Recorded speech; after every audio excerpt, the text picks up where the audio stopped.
Family, what's going on with everybody, man? It's your boy, True Media, the one and only, man. I appreciate everybody being in attendance. Um, and I appreciate everybody tuning in to another beautiful live, another beautiful discussion concerning this topic surrounding gang stalking, and how to deal with gang stalking and battling gang stalking. And just to give you some insight and some clarity on, um, to let you know that you're not tripping.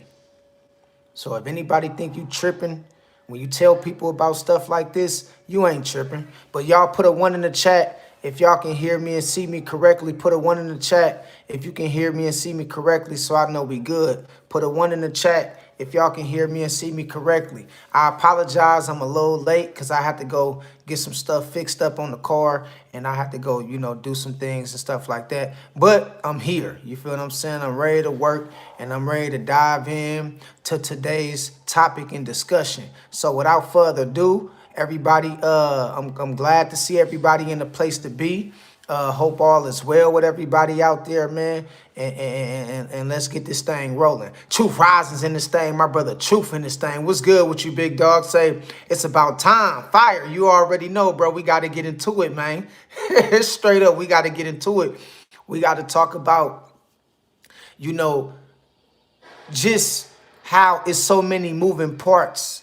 It's a lot going on. And we want to touch on, gang stalking from, you be at birth, when you was born, how this shit all started.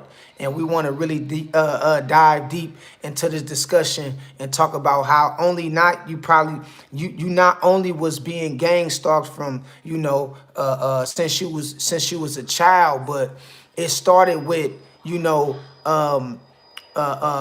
grandma or your grandpa or your mama or your daddy. This shit goes deep because it's about bloodline.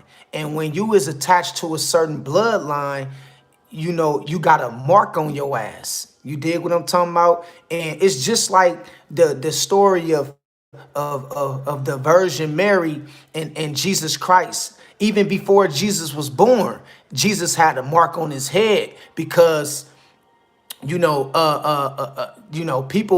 people knew that he was the one. You feel what I'm saying? Or he had the information and stuff like that. And so we just want to deep dive into what gang stalking is really all about. It's way deeper than what people just talk about or think that it is. It really goes back generations. You dig what I'm talking about? And we want to talk about this stuff today. I appreciate you tuning in. My brother Truth Rising's in this thing, man. Quinasia say good evening. I see you, Quinasia, in this thing. I see you, sis. Welcome to the live, sis. Quinasia say, hey, fam, I'm good. I'm good, sis. Look, y'all came in early.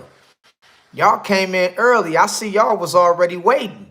RC say, didn't miss this one early this time. How you feeling, True? I'm good, man. I'm good, my brother, man. Just moving around LA and shit.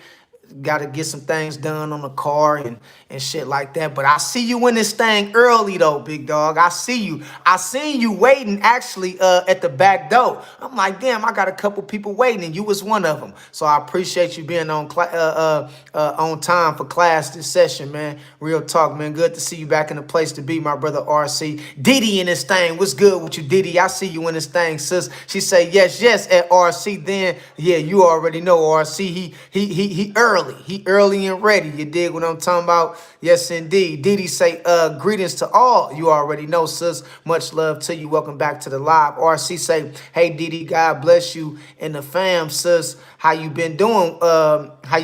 Didi say, excellent at RC. All praise to the Most High, creator of our divine purpose. Appreciate you, RC, for asking. Hope you and your family is wonderful.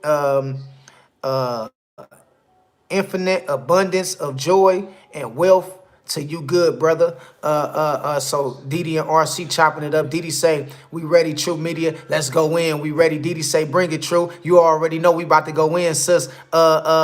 Young Step in this thing say, true blessings to you. And come on, y'all. Come on. Now it's too early for the typos. Listen, because it'll make it seem like I don't know how to read. You feel me? So make sure, make sure y'all typing stuff out right so I can read it right. I know everybody excited, so when you get to typing, sometimes you don't go back to check it, but make sure you checking, you know, your paragraphs and the stuff you send, and true blessings to you. And yours are praise to the Most High. I see you in the stand, young stepper. Thank you, man. Likewise, brother. Welcome to the live, brother. RC say yes, sir. Let's get it. Uh, um, I'm gonna say 6471. Say what's up, what's good with you, 64. I see you in this thing, man. Welcome to the live. Diddy say what's happening, true. Just chilling, sis. You know what I mean? I ain't even ate yet, but I said I gotta get the live done. I gotta be early. If I try to go out and get something to eat right now, I'm gonna just be too late. So I just wanted to come back to the spot and shit like that.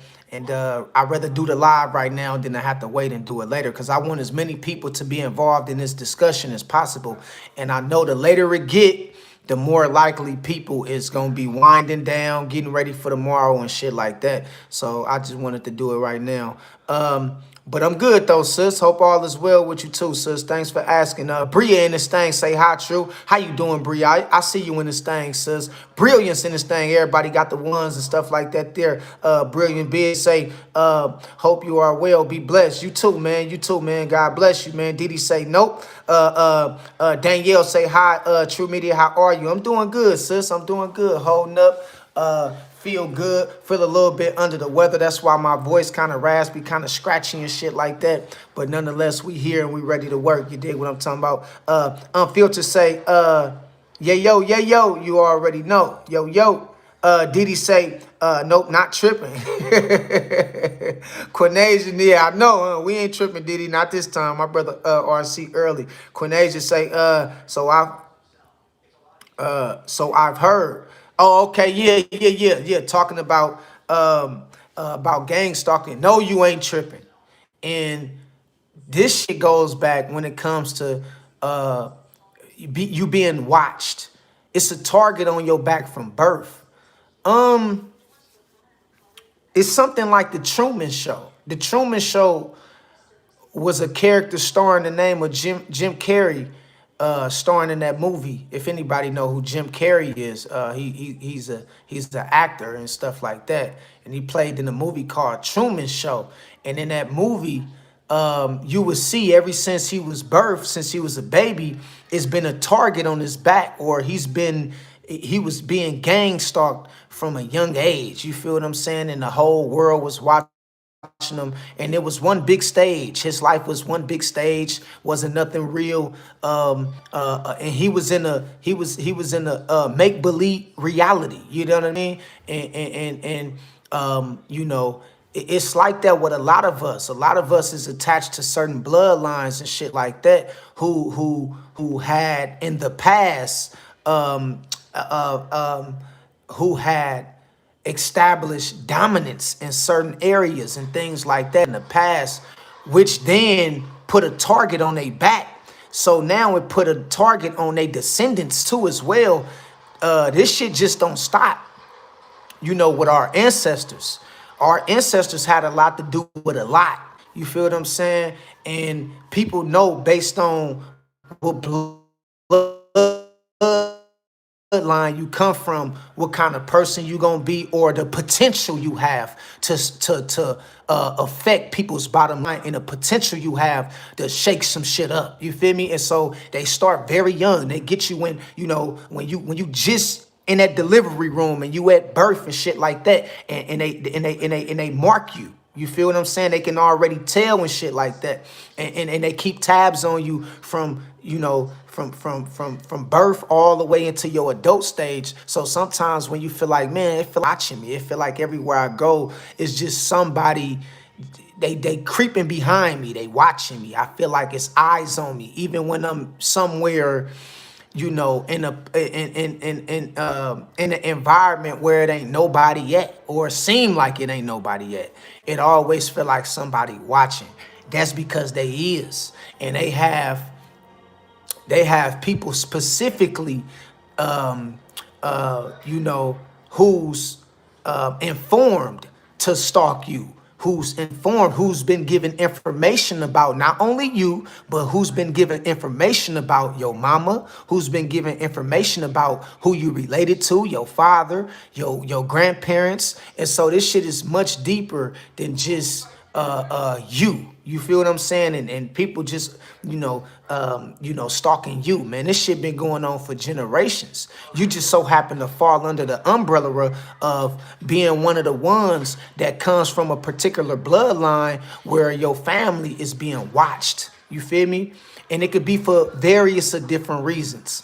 On top of that, on a spiritual, now that I gave y'all the more surface based gang stalking. Now I'm gonna give you the spiritual perspective. Now, from the spiritual perspective, you could be gang stalked for various reasons of just basically having a divine sense. You have a divine sense. You know a lot. You very intelligent. You don't go along with the game of life like everybody else. You don't play this game. You don't try to, accumulate all these different assets and try to play the game that the Matrix has presented to us since we was younger. And so they watch people like that too. When you divine, it's potent. Your energy is potent. It shifts and it changes the direction of rooms. It shifts and it changes the direction of conversations. You really ain't even got to open your mouth for a person to see that you chosen of a certain light, or you have a certain calling or a certain mission. You don't have to really say a word. A person can feel your energy. They can feel your aura, and they can see that you one of them ones. And from a spiritual aspect, it really ain't got nothing to do with flesh and blood. Now, from a spiritual aspect, you have spirits that's monitoring you because they understand your potential and they understand where you coming from, and the kind of the insight you have when it comes to connecting to the divine. You see what I'm saying? And so on a physical perspective, it can be people watching you based on the bloodline you tied to, who your parents can be and things like that. As well as the things you may know and possess. But on the spiritual side, it can be just based on how your energy shifts room and how you connected to the divine. And that can also, factor in why you being gang stalked and shit like that. You feel what I'm saying? It's a lot of different variables and shit like that. A lot of different ways we can slice this gang stalking shit, but it is real. It does exist. It is something that a lot of us suffers from. It's even so it get to the point for some people, you don't understand how deep it is when it comes to you being in certain environments that was staged. You being with certain people who was designed to try to capture your attention. It's a lot of people in relationships with individuals who's sent by them people. All right. It's a lot of people who's been sent and paid to stalk you. Some of them monitor you. Some of them would get into a relationship with you. You can have sexual intercourse with some of these people and you would never know it. And the whole time, their main job was to keep tabs on you, to watch you, and to gather up certain information about you. Okay? And so this shit is real deep, man. Straight up. But we gonna hit hard with this one time, y'all. Let me check the chat real quick. Didi say, nope, not tripping. Quinasia say, so I've heard you rare Nisi say that's facts. Hey, true. What's good with you, Nisi? I see you in this thing. It's been a couple of lives. I had missed you. But yeah, here we go. I see you in this thing. Sis, welcome back to the live. Glad to see you. Didi say, truth be told, RC, yeah, you already know, taking notes. 333, okay, your message got blocked. Danielle say, is there a way to stop gang stalking?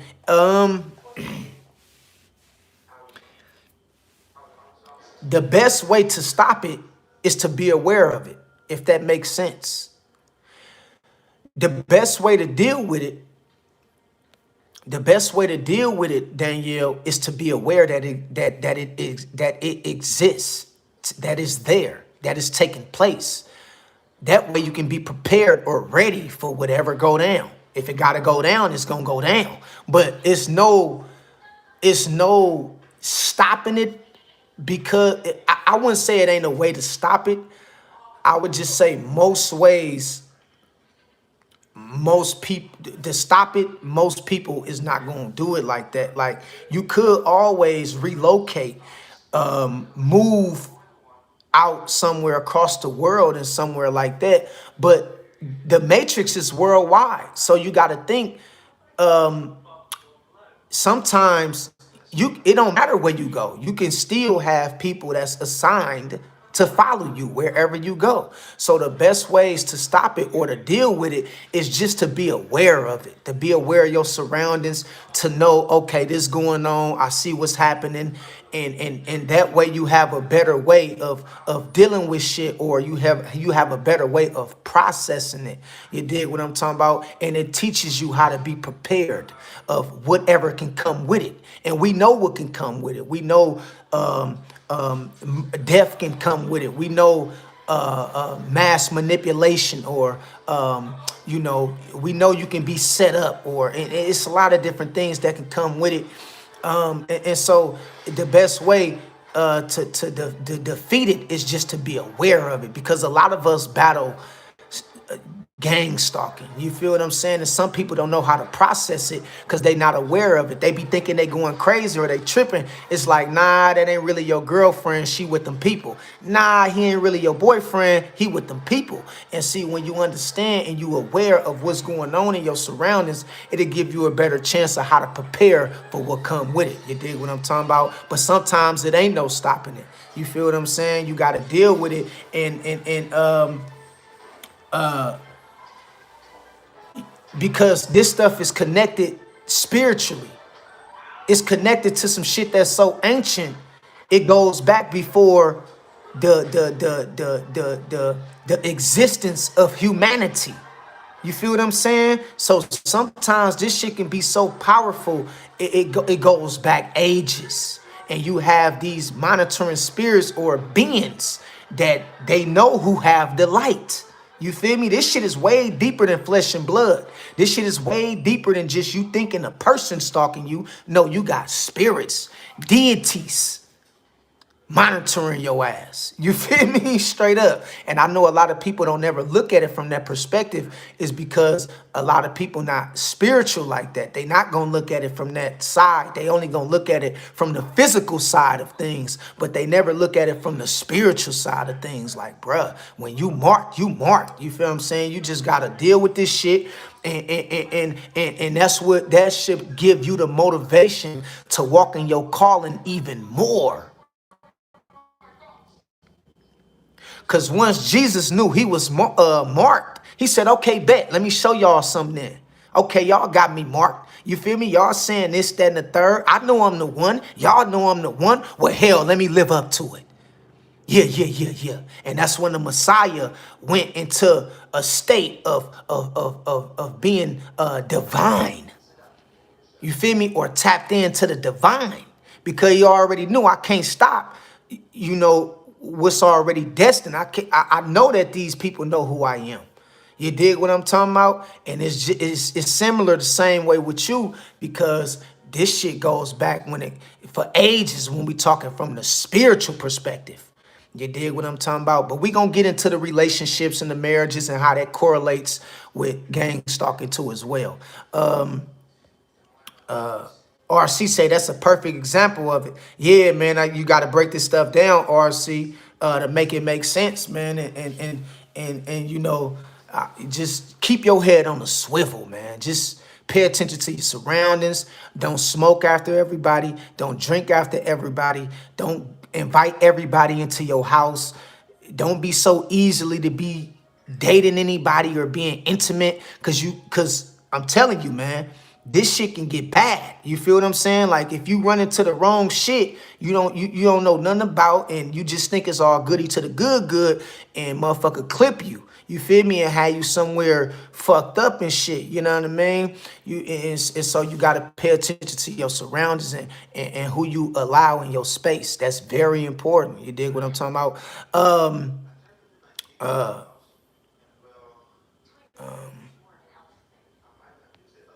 Ja Angel.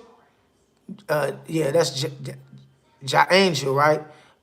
Say they target us out of the womb. The target peeps of truth of God. Yeah. And that's what I mean. That's what I'm basically touching on.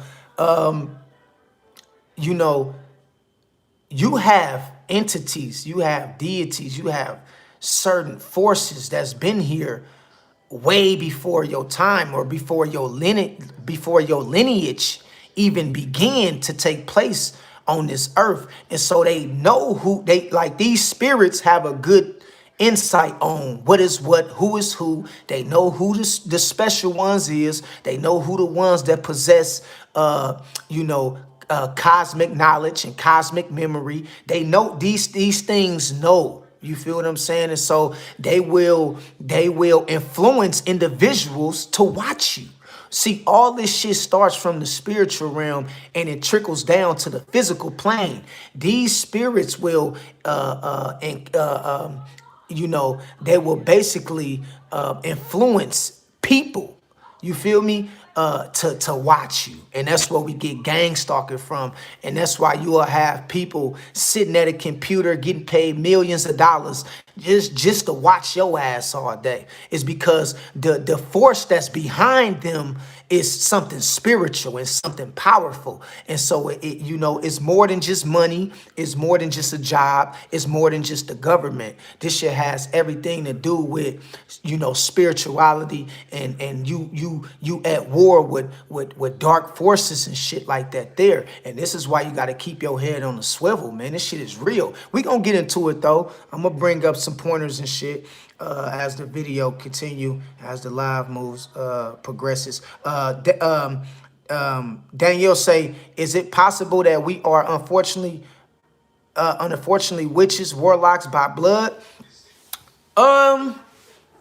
Is it a certain scent that you can be born into a cursed bloodline? Yeah, that's true.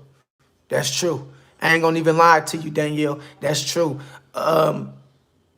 But you can break it. You can break it. You gotta tap into your spiritual side.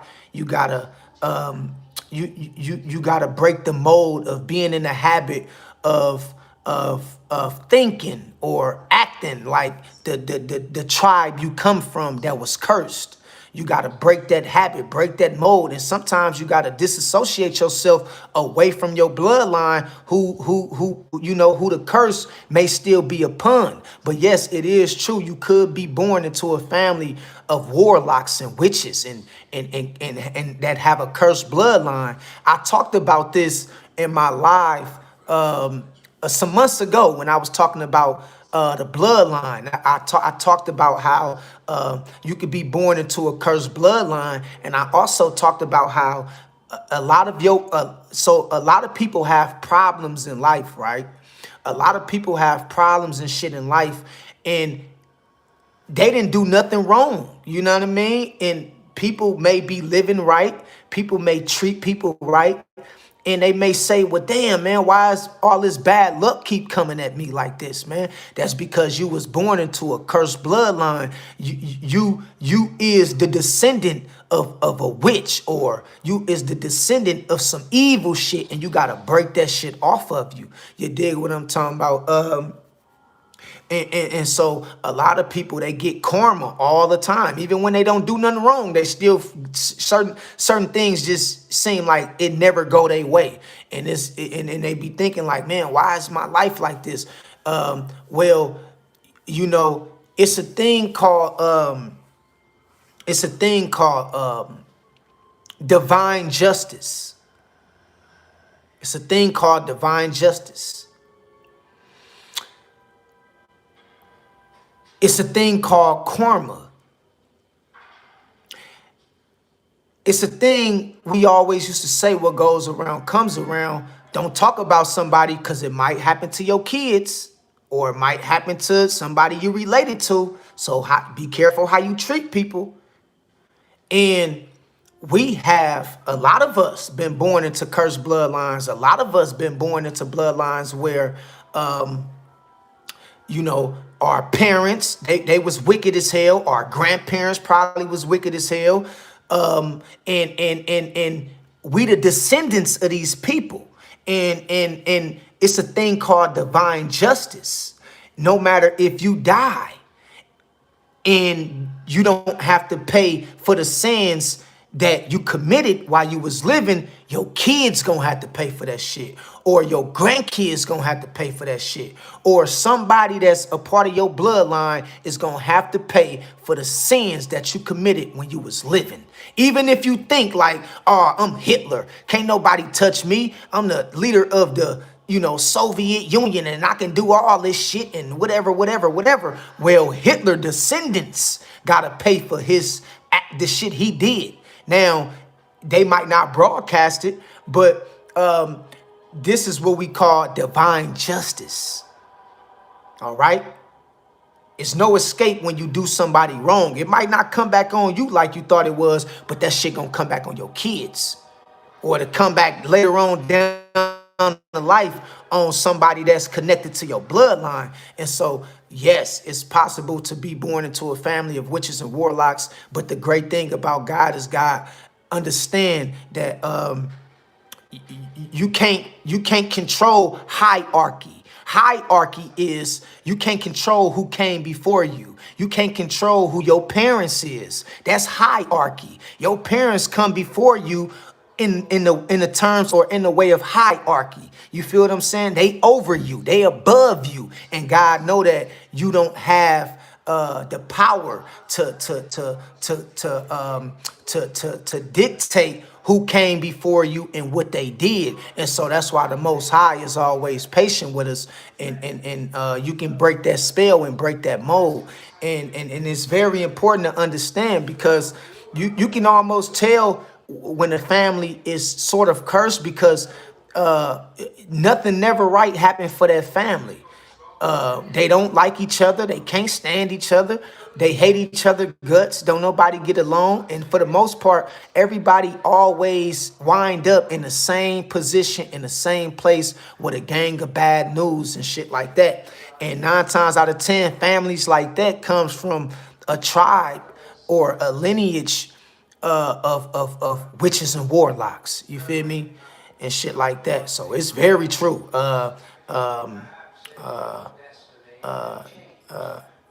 Nicro in this thing say, okay, hold up real quick.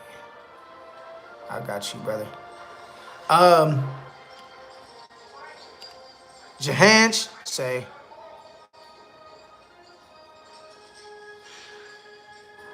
Ja Angle, my bad, Ja Angel. Ja Angel, okay. Say, I've been gang stalked since out the womb. I discovered the evil entities. Watch out, start even up to 400 years plus, and can see when someone of God / Jesus, the light is born.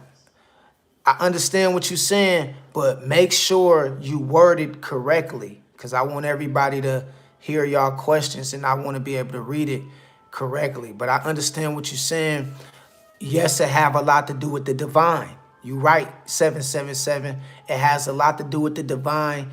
These spirits can feel when you is divine and when you is connected and you tuned and tapped in. And normally their job is to not replicate what you do, but to monitor what you do, and put obstacles, as many challenges and obstacles in your face as possible. Can they stop you? No, they can't stop you, because you got free will that was given to you by the Most High. But what they could do is put a list of obstacles and challenges in your way, so you never reach your highest potential or your full potential of to becoming highly spiritual and advanced with this knowledge that the Most High blessed you with and who God called you to be. And so this is why they always try to put different obstacles and challenges in front of you, so it can deflate you It can make you feel like you want to give up. You don't want to be a part of this shit. And once they got you in that mode, then now they can go ahead and go in for the kill and break you down and shit like that. Emotionally and spiritually. Once they get you physically, they can break you down emotionally and spiritually and shit like that. And this is why I tell y'all it's important to strengthen, to be strong spiritually, to strengthen yourself up through the spirit. Because if you have a sense of presence spiritually and you strong, can't nothing fuck with you. Not a deity, not a spirit, not a warlock, not a witch, not nothing under the sun, not nothing, can't nothing fuck with you. They gonna know, okay, all we can do is monitor him, but we can't fuck with him. He and she, they one of them ones, we can't fuck with them. No matter what we throw at them, they beat the odds. Them the ones. Them the chosen ones. No matter what you throw at them, they beat the odds.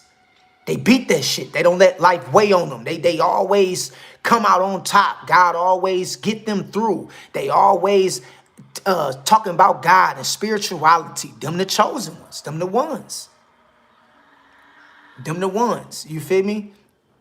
Didi say, now you're talking about what I was trying to tell you before about Emil's okay, emails. How I got to see that I'm being monitored through emails. Okay, yeah. Yeah, Didi.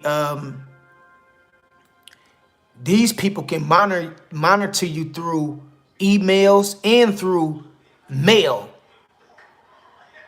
Like mail, like advertisement. You know how people put like a new chain of a restaurants that's just opened up around the corner from your house, and you be like, damn, I want to go try that. I never seen that before. Bop, they got your ass. That's them. That's them. They putting that shit at your door. They putting mail into your mailbox, telling you where to go and trying to persuade you to try new things and to go to certain places. And yeah, so they don't only monitor you by email, they also can monitor you through the mail, like shipping delivery, UPS type shit. And this is why you got to be careful when you get certain letters in the mail. When it tell you that you owe $300 from a bill 15 years ago, or you owe $1,000 from a bill 10 years ago, rip that shit up and throw it in the fucking garbage. That ain't nothing but them trying to play on your emotions and trying to drain you spiritually. However they could, they will hit your ass however they could. And I see a lot of people fall. They fall for, you know, the deception, the tricks. Like I said, going back to the mail thing, a person to pick up some shit out of the mail, flip through it, be like, oh, well, I ain't never did that. I ain't never did that. And the whole time you don't even know that shit came from the watchers. That shit came from people gang stalking you and trying to get you to do different things and go down different avenues and paths so they can track you however they need to do whatever they trying to do to you. You feel what I'm saying? So you got to be careful, not only just by emails, but also by physical mail, because it correlates. And I know what you're talking about with them emails. It be a lot of strange shit going on in them emails. I'm getting to the point to where I'm doing away with all this shit. Like, I'm getting to the point to where I don't even go on social media like that no more. I'm training my mind to not check my email as much. I'm just getting to the point to where I'm becoming more at peace, but from a natural sense. I don't want to know what's going on in these emails, because I know they get us like that too, because they can send some shit to pull on your energy. You feel what I'm saying? Through the emails. You feel what I'm talking about? Through social media. They ain't got to just be stalking you physically, even though they doing that too a lot, but they can also keep tabs on you and monitor you through laptops, through the dark web, through your TV, through your radio. They can, man, they got different ways they do this shit. They can do this shit through your family. They can do this shit through other people. You feel what I'm saying? Like, it's more, these motherfuckers is well, you know, they well versed and shit like that. They know how to, you feel what I'm saying, how to get you and shit, and you got to be careful. I'm telling you. RC say, yeah, they constantly monitoring us through the devices to track us, and that's what I was just talking about. They'll put a tracking device on your car. Why y'all think they trying to create the smart cities? Why y'all think that everything is smart? Your TV is a smart. Your phone is a smartphone. Your TV is a smartphone. They trying to create smart cars. They trying to create smart cities and shit like that, because it's all to keep tabs on the divine. Who's the divine? Them the ones we trying to get rid of. Who's attached? Who have the light? Them the ones we trying to get up out of here. That's why everything is smart, smart, smart this, smart, smart, smart that. And we play into it because we think the technology is new. We think the technology is amazing. We think the technology is whatever. You feel what I'm saying? But it's a catch to that shit. And the catch is they doing all that shit to monitor you. Your every move, your every step, every car that was created after 2005 have a sensor on it or have a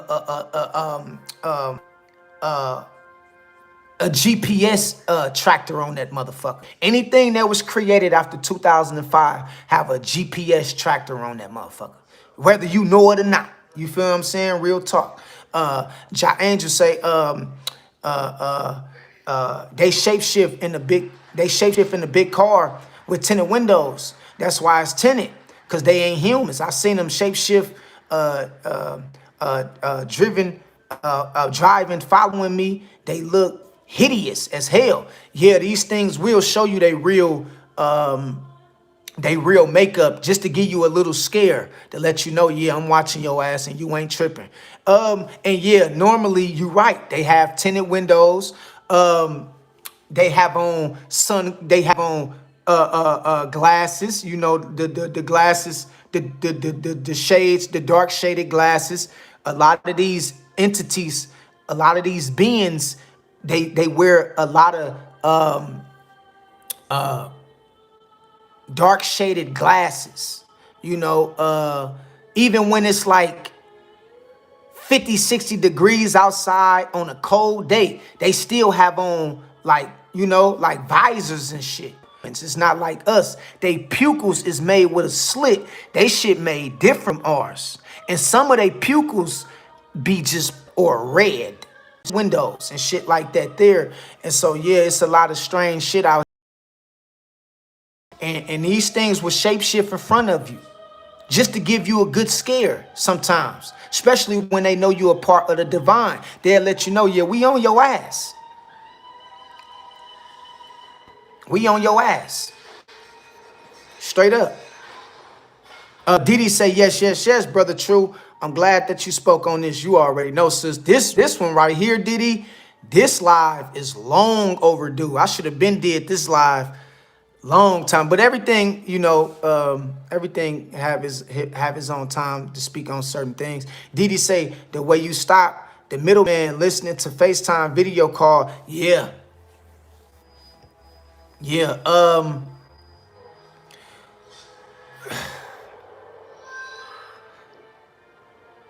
Going back to the question Danielle asked, when Danielle said, is it a way that we can stop gang stalking?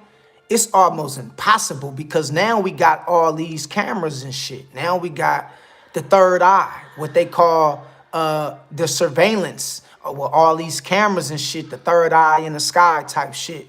And so it's just like it's facial recognition. Facial recognition is a real thing. When you go to the airport, TSA, when you check in, when you go to certain grocery stores, these people is daily. And so a lot of this FaceTime shit, a lot of this going live, like we on live right now, all this stuff has a part to do with the bigger picture when it comes to them keeping tabs on you. Now, we look at it like it's a way to connect, and it is. We can get on here, go live with way across the world somewhere, and we can still talk in real time at the same time. But this shit wasn't just made for us though. Don't think that shit. Don't think it was just made because we trying to better society with this advanced technology. Nah, where you think this technology come from? Who you think gave it to us? All right. So you got to really put this shit in proper sense when you think about it. Let me see. Turn Spears. George say humanity fucked up out here. Yeah, bro. People out here fucked up. I ain't gonna lie. And I'm telling you right now, man. Listen. You got to be ready for the okie doke too, George, because a mother will send a homeless person at you, or a person dressed up like a homeless man or a homeless woman, and that motherfucker will pull out a pistol and kill you. You hear me? These people will send a homeless person at you. You'll be walking up the street, homeless person, you think that's homeless, all dressed up like a bum and shit, and that motherfucker pull out a pistol and unalive your ass right there. You feel me? And whole time you don't even know that shit was set up and planned. And this is why I tell y'all, George and everybody else,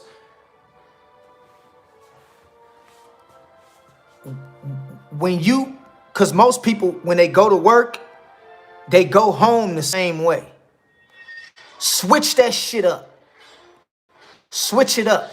I remember I used to work and shit, and I always used to take a different route going back home. Hold up real quick, y'all.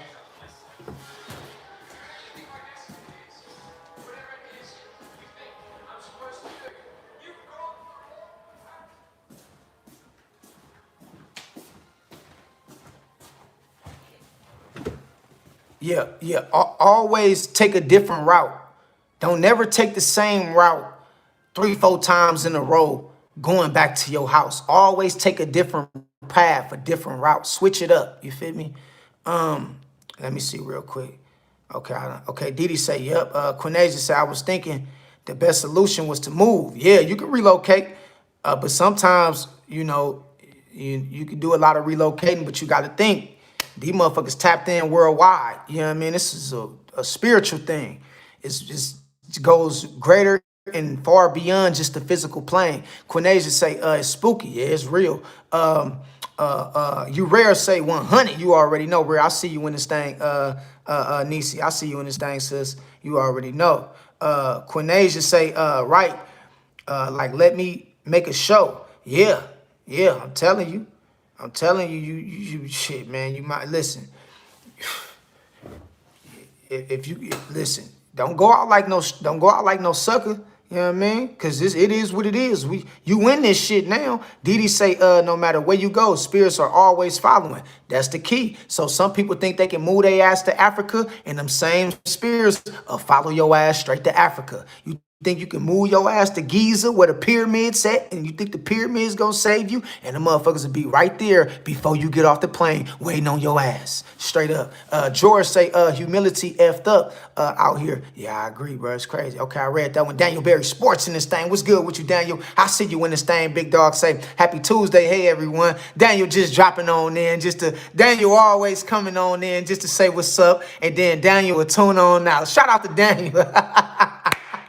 Daniel just coming on in, you feel what I'm saying, to show some love one time. I appreciate that, Daniel, man. Real talk, man. You be good out there, big dog. Didi say exactly. Quinasia say, the man above, I'm starting to think we look like him.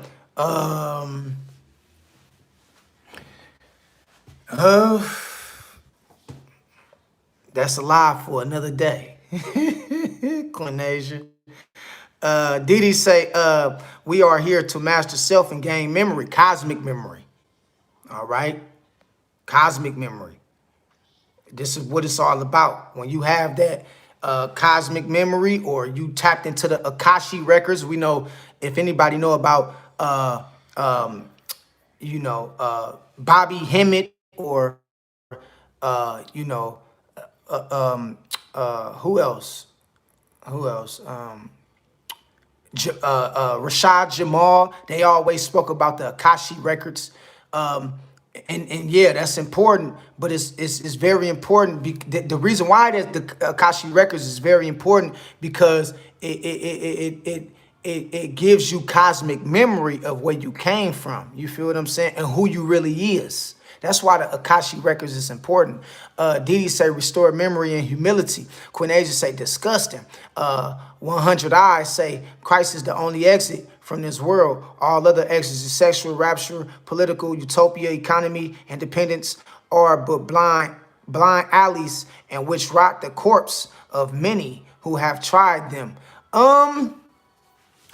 I've been, listen, the reason why I've been hesitating on making a live about what Christ really is, not who Christ is, but what Christ is. The reason why I've been hesitating for a couple months about making that live, because I've been made the live about that particular topic, is because that's going to blow a lot of people back, and it's gonna really kind of, you know, ruffle some feathers if I really talk about that shit, because I respect my Christian people. All right, I still got Christians in my family. I was born into a Christian family, you feel me?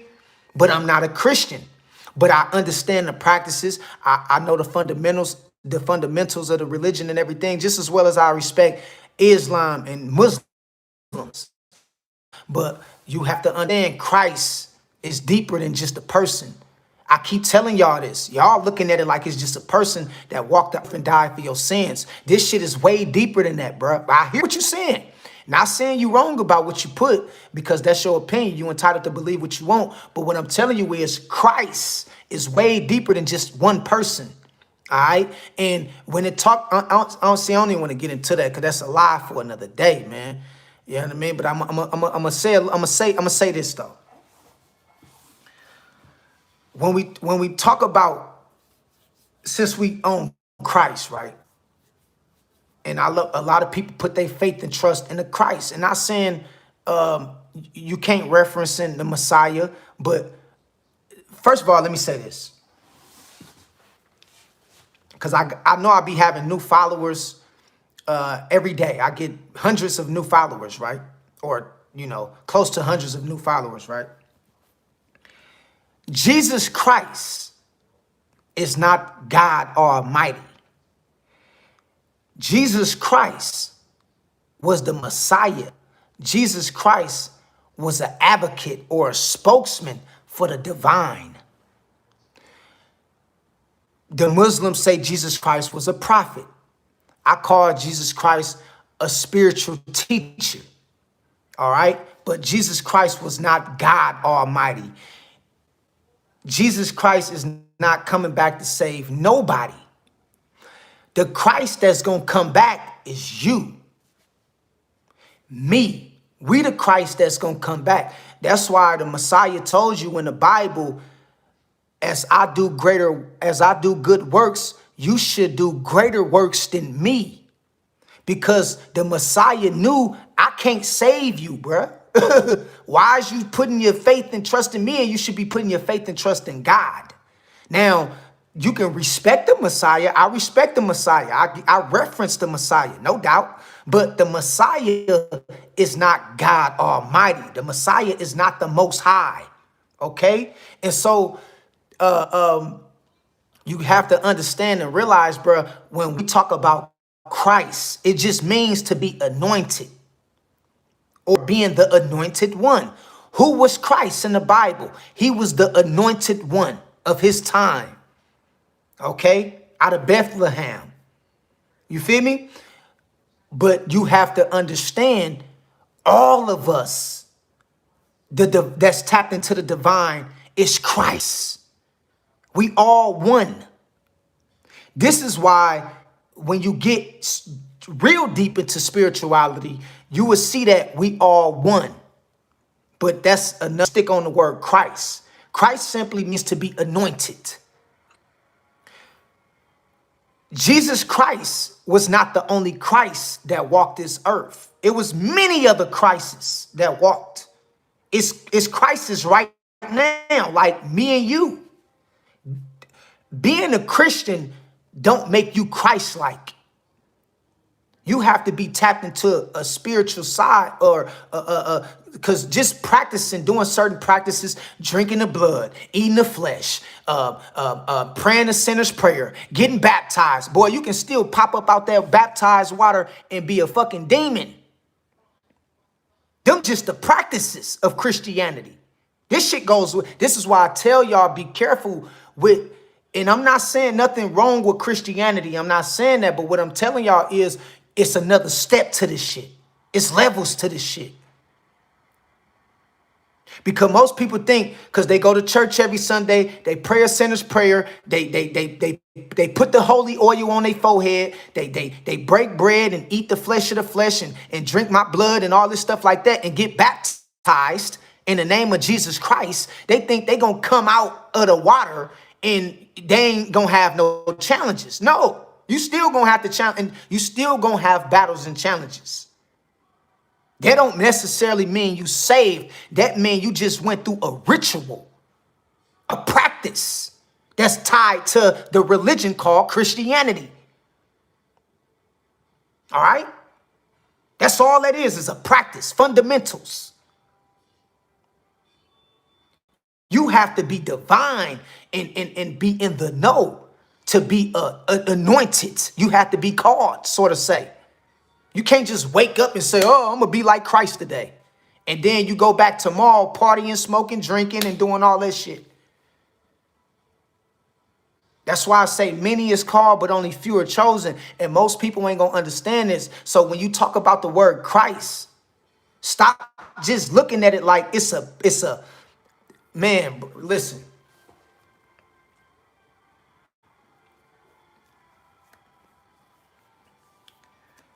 Christ is to have divine wisdom, knowledge, and understanding. It's to be anointed. All right? It's not a person who existed 2,000 years ago who got hung on the cross and died for everybody's sins. That's the deception that a lot of people play into because they don't know their history and they don't know God.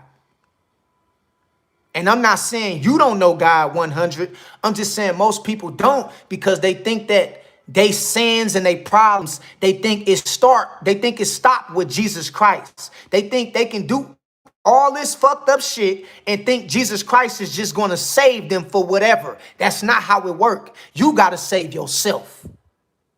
Period. Straight up, bro. So I want to really, reiterate this so this shit can really hit home because I always had this discussion every live when we talking about shit like this because people don't understand what this stuff is all about. And that's why you got me. That's why you got people like other spiritualists and other teachers and shit who talk about this kind of stuff. No disrespect to Christians and Muslims and Buddhists and shit like, or Hindus. No disrespect. But when you get real spirit, you know what this stuff is all about. You feel what I'm saying? And another place you start, I'm gonna just leave that for another live because I can already tell I'm hurting some feelings. I'm hurting some feelings. You feel me? I'm hurting some feelings because I got some new people, a lot of new people who never heard me profess what I claim or what I'm associated with. You know what I mean? So when I get to talking like this, y'all get like, bro, I thought you was one of us. It's like, nah, I'm one of the ones, but I'm just saying I'm not tied into nothing. I'm not an atheist. I know the Most High. I don't believe in God. I know who God is. But I understand how religion can bind you. It can trap you into a one-track mindset. You feel me? And this is why I be trying to get y'all to look at things from different point of views and different perspectives. But RC say that's generational curse right there. Yeah, and it's more than just money too, RC. Every time we talk about generational curses, everybody always associated with money or finances. Tell me that, RC. Why people always associate generational curses with $1 million check? Oh man, you breaking generational curses. Nigga, you ain't broke shit. What you talking about? These entities is still on your ass. They still on your mama. They still on your sisters. They still on your ass. They don't care about you getting no $1 million, nigga. Talking about you broke a generational curse. You ain't break no generational curse. This shit is because, and see, this is the problem, bruh. People need to get out of the material world.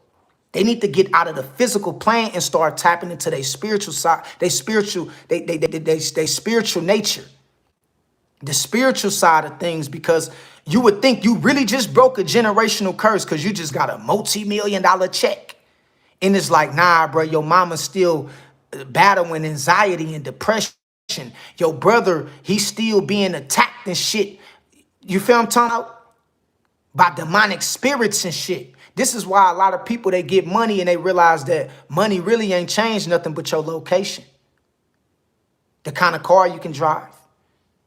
And the kind of clothes you may always want to buy that you couldn't afford.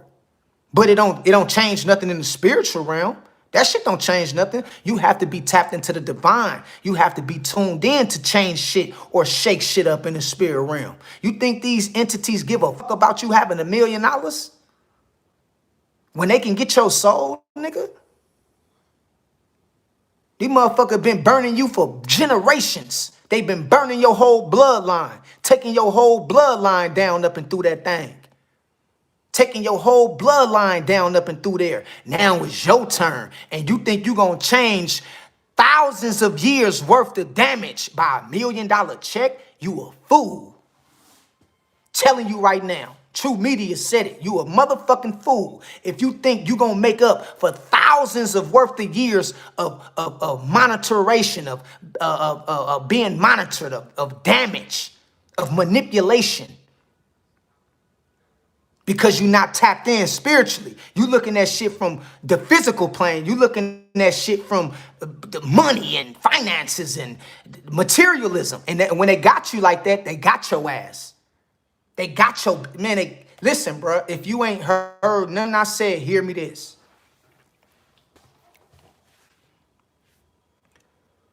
The easiest way to get trapped in this cycle and never break loose from this shit is them signing you a check. Because once they sign you that check, now you got to do what they tell you to do.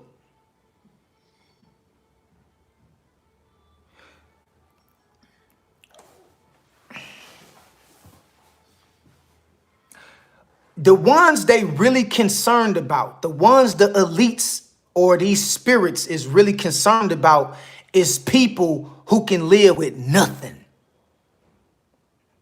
They don't care about the people who got money because you a part of their program. You a part of the matrix. You in the program. You in that shit. You tied down to all kind of restrictions and mandated, and you can say this and you can't say that, and you can do this. You tied the fuck down. They not concerned about the rich. They concerned about the people who can live with nothing. Them the ones they concerned about because they like you not trying to go along with their program. $1 million ain't shit to you. You like, man, this just money, bruh. Nigga, I got a part of me that's come from God called a soul. That shit is more valuable than anything. And when they see you thinking like this, they gonna be on your ass like back pockets. You feel me? So yeah, this shit real, man. 100 say, pray to Christ daily, guys. They have no power on you if you are staying in Christ Jesus. 100 say, get his armor. Travis Floyd say, good evening, good people. We see you in this thing, Travis. Welcome back to the live, Trav. I see you in this thing, big dog. 100 say, take care. You too, 100 eyes. I appreciate you diving on in and sharing and everything like that. Major champion this thing. What's good with you, Major? I see you in this thing, brother. Say, what's good, True? You already know, just over here kicking this good GAME, this game. You feel what I'm talking about? This knowledge, this wisdom, and a little bit of understanding and understanding and overstanding, because it's good for your soul. And I'm telling you, and it will set you free. Did he say at Travis Floyd, good evening? You already know. John Boy in this thing say the media is gone. Man, I'm telling you, bro. Listen, bro. Shit, boy, you... I don't know what this shit is, John boy. Sometimes it deflates me, bruh. I could be having a good day, John boy. You know what I mean? I can just now bust a new play, got some good news, and when I cut on that fucking social media, it'll fuck my whole day up. And so I'm learning how to really detach from that shit, bruh, because like you said, the media is gone, bruh. It's millions and millions of people, bro. I'm talking about at this point, they humanoids, bro. They robots. Literally, bro. They don't give a fuck about nothing that's going on in the real world. They don't get outside. They don't touch grass. They don't walk through the park. They don't go nothing. They just tuned and dialed into their phone and the internet. And I'm telling you, bruh, you know, that's the curse of the shit, bruh. Real talk. Did he say, me too? You already know, sis. We already know you own it. Major Champ say, notice how they need you to agree to third-party apps. Yeah.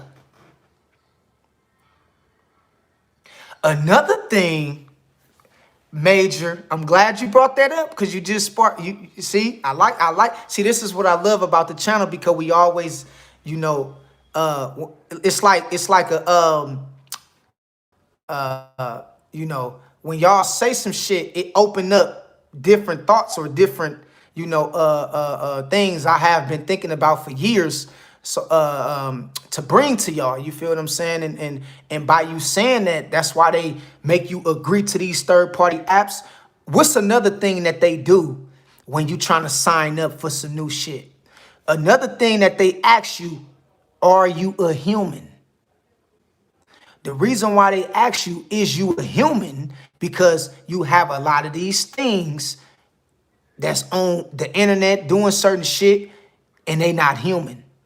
And so that's why you know, after you know, you probably trying to make like a new space or something like that and shit like that. You signing up to do something new. They'll make you check a box to say, is you human? You feel what I'm saying? Is you human? And they'll go as far as trying to make you like, see like, is it 3 bridges on the screen or how many numbers, how many number 9s it is, or you know, how many elephants you see and shit. They do shit like that because they do that because they understand that it's other entities that has invaded the internet. And when it comes to the you know, everything that we look at is just interacting with each other. Sometimes you ain't interacting with a human. That's why I tell y'all, when you on this internet shit, don't let these channels or pages, these back pages who ain't got no avatar, or, you know, don't let these motherfuckers get you fucked up, because it might just be one of them trying to pull on your energy, trying to get you to fall into a low state of vibration. Okay, and so we understand that, you know, a lot of people call them bots and shit like that. Well, you got to realize it's a method to that shit, because somebody taking advantage of that shit. And it'd be a lot of people just arguing with nobody on their lives. Imagine that. You just arguing with nobody on your live. You think this is a real person who give a fuck about what you got to say. Imagine that. Imagine a motherfucker going to the comment section of a popular post and arguing with other motherfucking platforms or else who ain't even got an avatar. Motherfucker might not even be human you arguing with. You know what I mean? It's just, this shit deep, bruh. And so that's why they ask you, are you a human? And then they make you check out certain boxes to, you know, to give you a pass to sign up for certain things. But that's a good one, Major Champ. Them third-party apps, yeah, that shit real. RC say, I've been seeing them out here myself. Yeah, man, I'm telling you, all you gotta do is just pay attention. And when you see some shit, don't be like, man, is I'm tripping? Nah, you ain't tripping.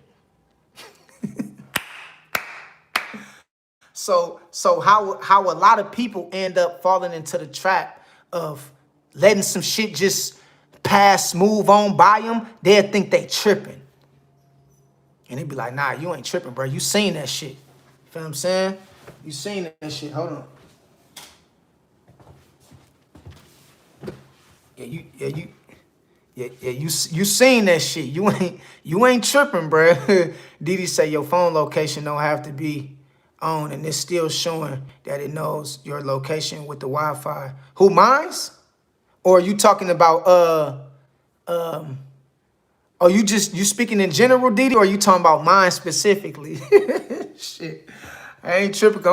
Were you talking about mine, or you just saying in general? Because you said your phone location don't have to be on.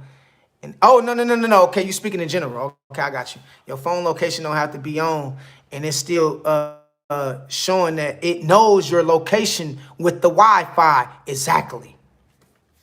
And Didi and sis, because I know you know this, sis, because you be bringing you be bringing them flames. I know you know this, Didi. They don't even need Wi-Fi. All they need is that camera.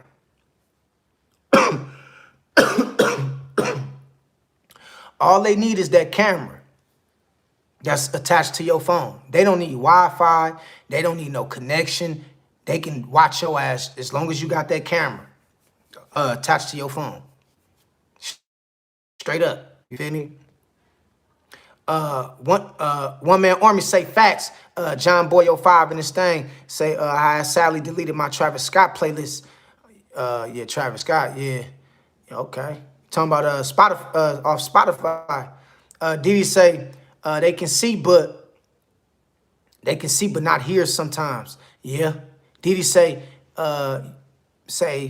united. It's too many of us at a time to hear, but they can see.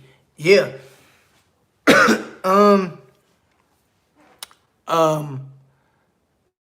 Yeah. And you know, that's basically, I mean, well,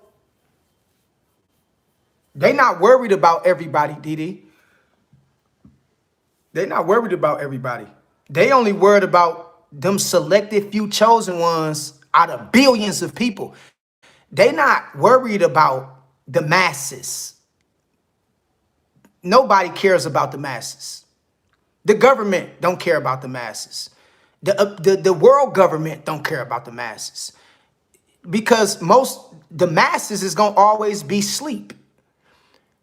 They care about, or they monitoring them selected chosen few who get it. And although they can't hear you, they do have this thing called facial recognition where they can zoom in on your ass. And if you around something that have audio, they can tune into a device that's near that can capture audio and they can listen to you like that. Feel what I'm saying? This shit real. Neo in the Matrix in this thing say shalom, family. He say two or more. It's hard to pinpoint. Yeah. Didi say Daniel. Yeah. Danielle say, I've always wondered why the universe choose quirky, broken, or misunderstood people. Well, I would just say misunderstood. You dig what I'm talking about? Well, when you stand out, it's going to be harder for you to fit in. Normally when the universe choose people, or we want to say God, or, you know, just the divine, it always look for those who can hold their own. If it come time to it, or and so the reason why I always feel like the misunderstood is the ones who got the calling, or the ones that's anointed, is because most of the times the ones that feel like they misunderstood is the people that's alone. Them the ones that's always alone. And when you alone, you have a better direct connection to the divine, because now they can send you all type of synchronicities and all type of downloads, because they know it ain't nothing to get in your way to distract you from giving you a certain prophecy or a message. You feel what I'm saying? And so that's why it tends to always stick with the misunderstood. You feel me? Or it seems like it's the ones who the most that feel like they misunderstood that have the connection. You feel what I'm saying? It's because of the people that's feel like they misunderstood a lot is the ones that's always normally by themselves. You feel what I'm saying? And that works wonders for the divine when you can embrace being by yourself, not being alone. Not being lonely, but being by yourself and being alone for a period of time. It's important. Ja Angel say it's not really the Akashi records tapping into, it's the book of life, the Lamb's book of life from GPD, the Father, the Most High, the great I am that I am. You right. You right. You right. I just wanted to put it like that because, you know, I just use different terminology to connect with different people who have different perspectives of what we talking about. So I just use different phrases in terms, but you're right. You know what I mean? That's what it all comes back down to. RC say, it's even people around your circle you really got to watch out for. Yeah, man, I'm telling you. It's crazy, bro. You just never know. You know what I mean? You never know.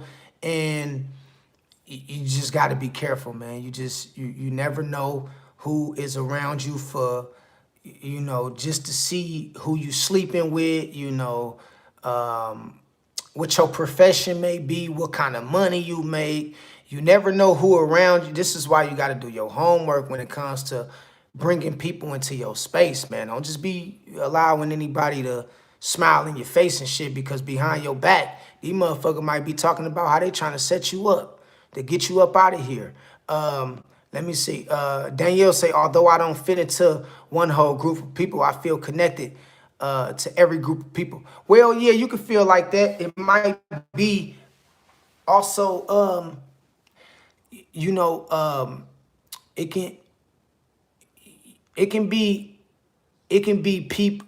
I mean, you just gonna be generous, you know, as a chosen one, you know, specifically speaking to like people that's chosen or have a certain general side of them. You're gonna be drawn and connected to people naturally. You dig what I'm talking about? You can damn near read minds. You can damn near read people thoughts and shit like that.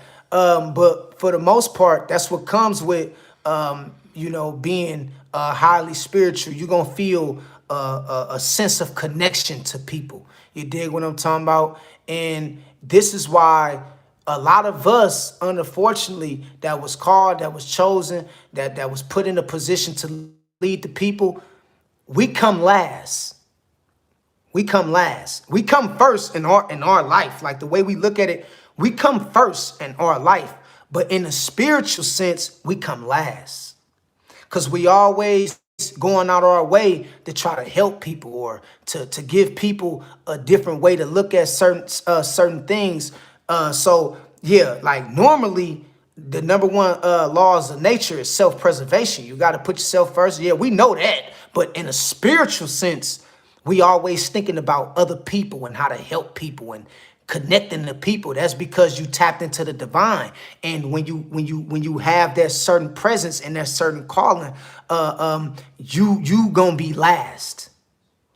You know what I mean? You gonna always try to do something you could to better humanity or society or to help somebody. You dig what I'm talking about? You would literally put yourself in that position. You feel what I'm saying? And so that's why you feel so drawn and connected to people. It's just all of it's a part of the assignment. Angel say Jesus was God, the Son, who died for our sins. Hey, I ain't gonna say, listen, you can believe what you want. John Boyle 5 say, right, John ain't gonna say, it's written in the Bible. Noon comes to the Father, God, except through the Son, Jesus. Jesus is the mediator, bridge, the way back to the Father.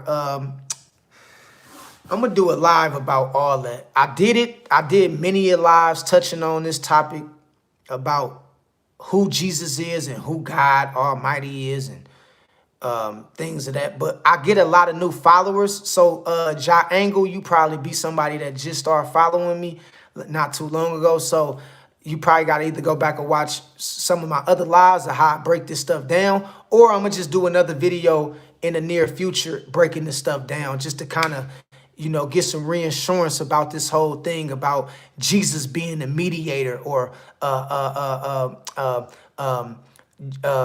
Jesus being the only one that can go to the Father and tell the Father how good you've been doing because the Bible say so. Stop, bro. Stop. No disrespect, Ja Angel. Stop it. All right.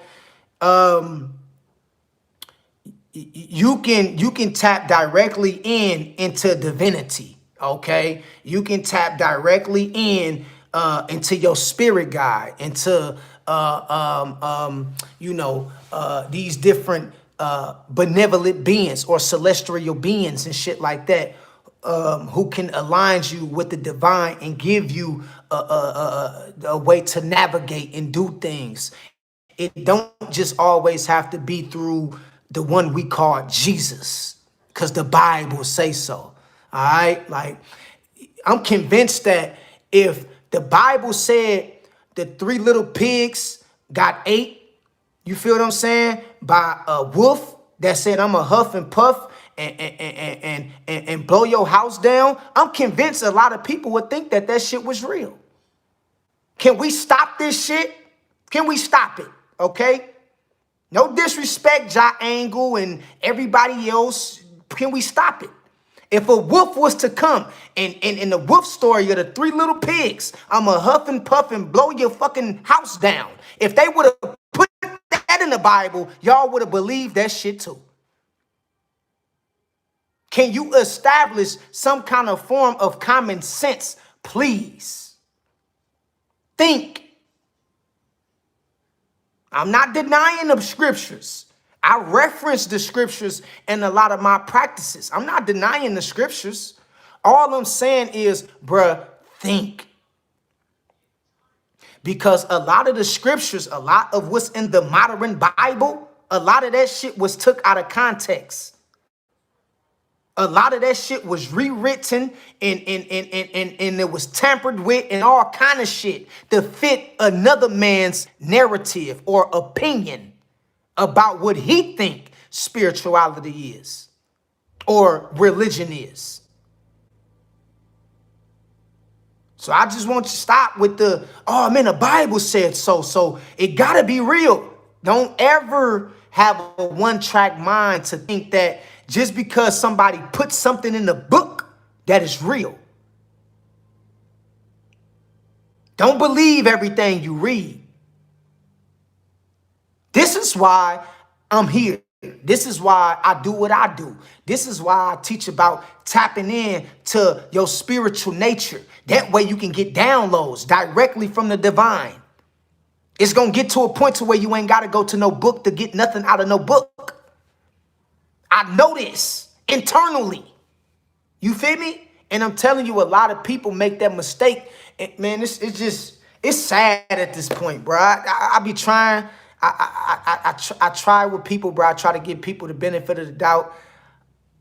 This is not to negate the fact or say that I'm better than you or something. It's just saying, bro, a lot of people has been destroyed for the lack of knowledge.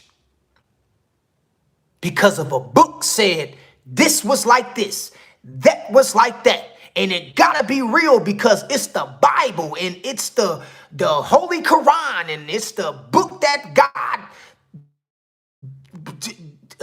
It's like, bruh, can we come back down to earth and realign and readjust with the spirit? Because I'm telling you right now, man, a lot of people is being standing. You feel me? And every time you do that, you put the responsibility on somebody else when you should be putting the responsibility on yourself to do what's right for you, to save yourself. But because people is Christians and because people is Muslims, they always put the responsibilities on Jesus Christ. They always put their responsibilities on Muhammad. Why? Don't use them as no scapegoat to justify your doings or your behavior or the way you move. You're supposed to take matters into your own hands and build up your temple, the living temple of God, you, so you can be tapped into the divine. Jesus ain't got to go back and tell nothing. What Jesus got to go back and tell the Almighty something for? When God is omnipotent, all-knowing, what Jesus got to go back and tell the Most High something for? Think about how stupid that shit sound, bruh. Think about it, bruh. That shit, and this is where I depart from my Christian brothers and sisters. This is why I hit that hard right. Because we try to make sense out of things that don't make no sense. Okay? Because it came from a book.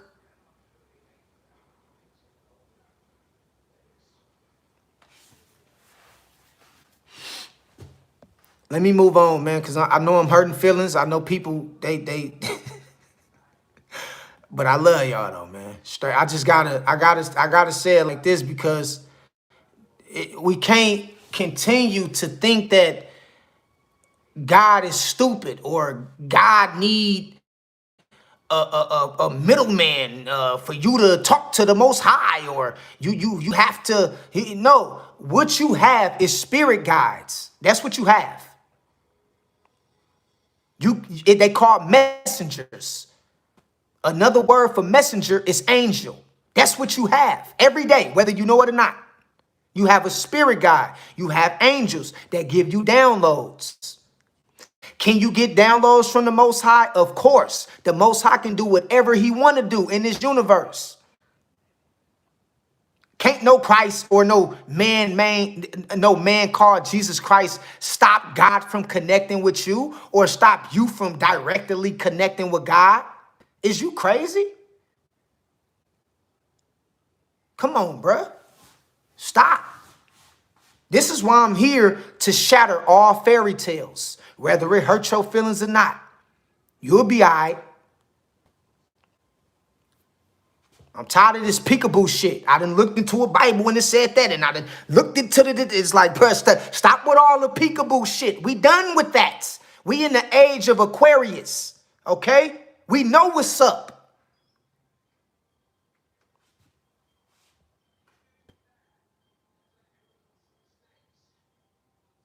Neo in the Matrix say, Shalom, family. Same to you, brother. Likewise, brother.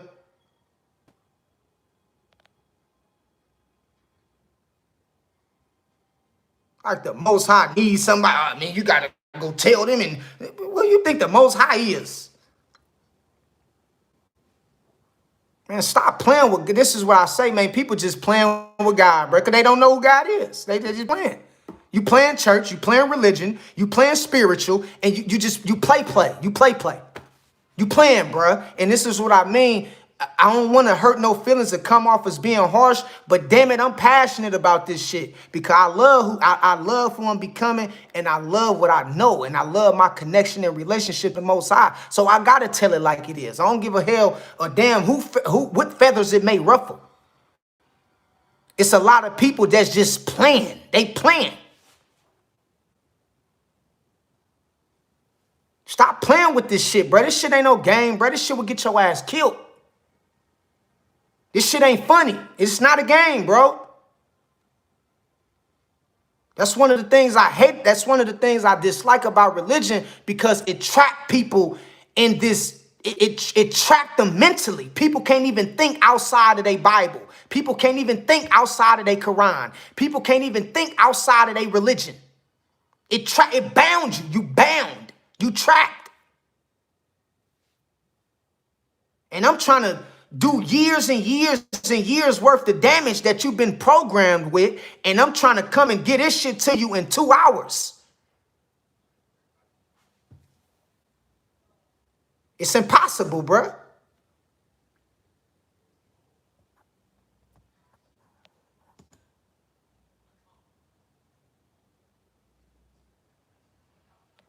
Let me go back down real quick.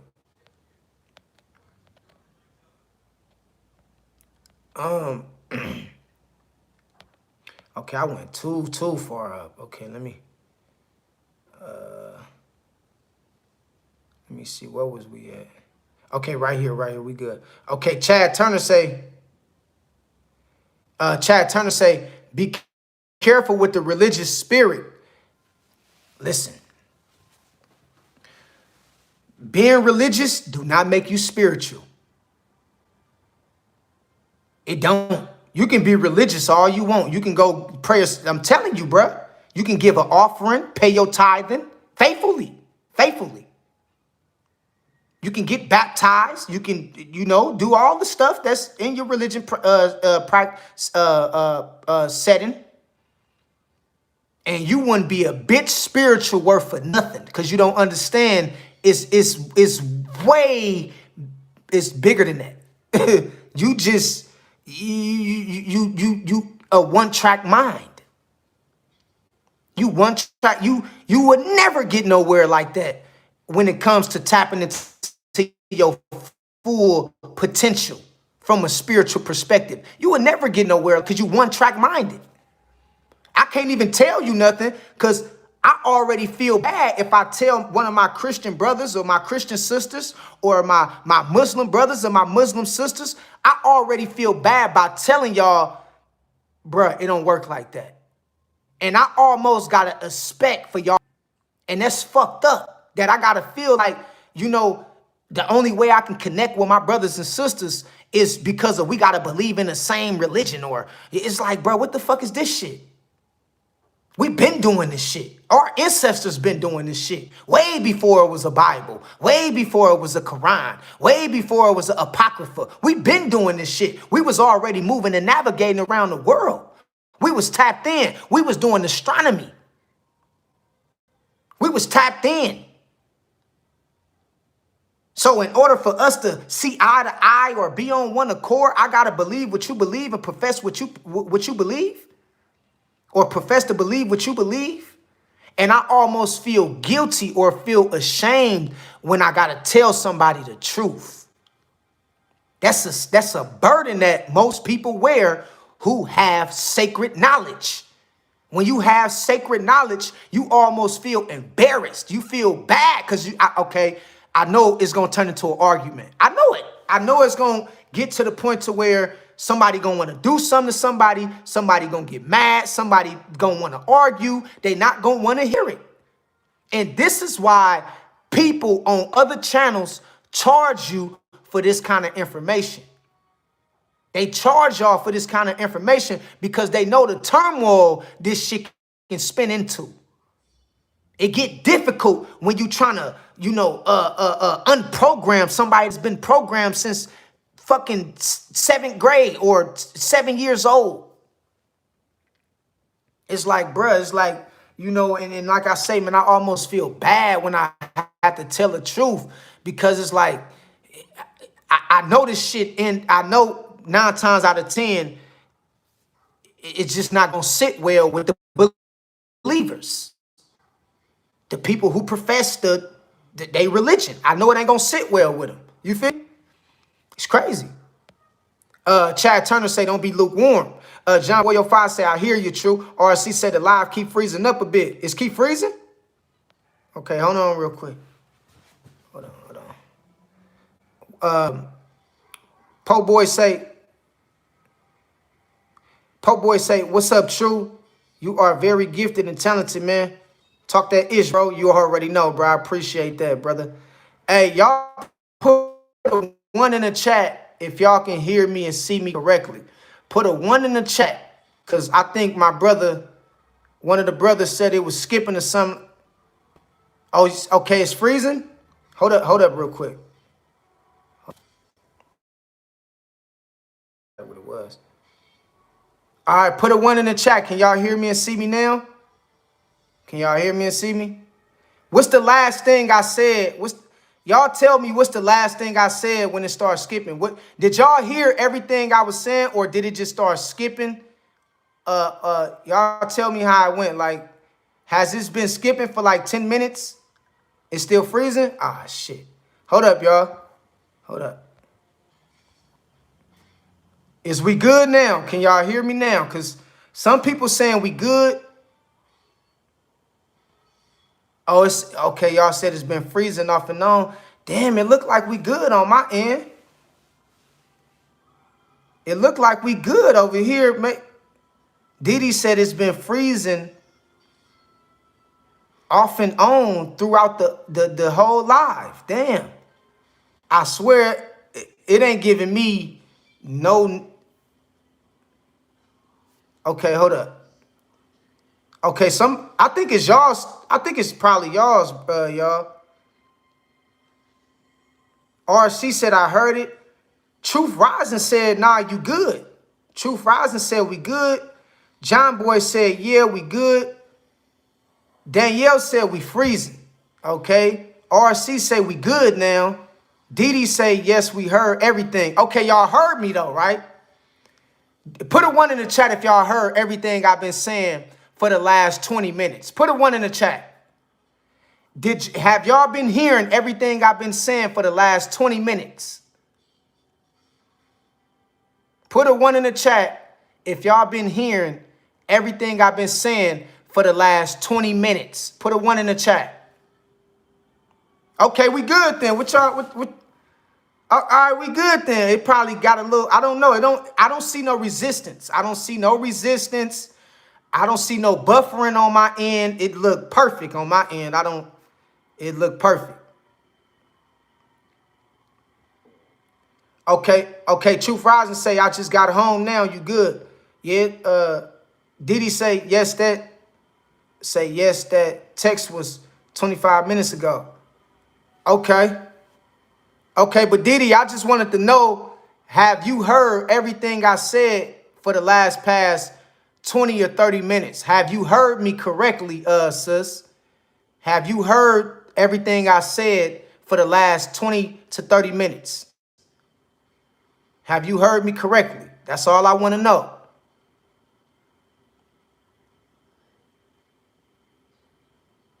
Okay. It's Dre said the lags were intermediate and very short. Okay, so it wasn't it wasn't just okay, Didi. Okay, Didi say, yeah, we heard it all. All right, yeah.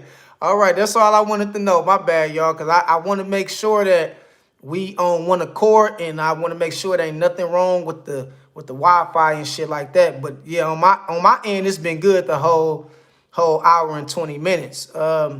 But Didi said okay, y'all heard everything I said. Okay, that's all I need to know. Yeah, it might lag here and there. It might do that shit. Yeah, but long as y'all hear me though, long as you hear me. Sometimes you can't see Brother True handsome face like you want to. I know you want to see Brother True handsome face, and you want to be able to look at my face and say, damn, that's a handsome brother. But sometimes you're going to get a little bit of resistance. It's going to lag. So you got to be all ears into the message. You dig what I'm talking about? And this is why I tell people, man, listen, you got to be like this. You got to be like this too, but you got to be like this. You feel what I'm talking about? Cause it'll lag sometimes, you feel me? I just wanted to say that though. We good though. It's Dre say, we got you. Didi say you read the comment late. Okay, my bad, sis. My bad. Okay, yeah, let me get, hold on real quick, y'all. Okay, we good. All right, we good, all right. Let me go back up. It's a lot of people in here, man. I got time, so we're going to be doing a lot of reading. I'm going to try to read everybody questions. Because I'm good. I went and did with the car and dealt with the car and all that shit earlier. We good. Damn, I think I went up too far again. Let me see. Okay, yeah, I did. Damn, I went up here.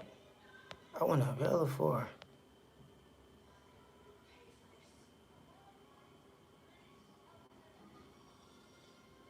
Um,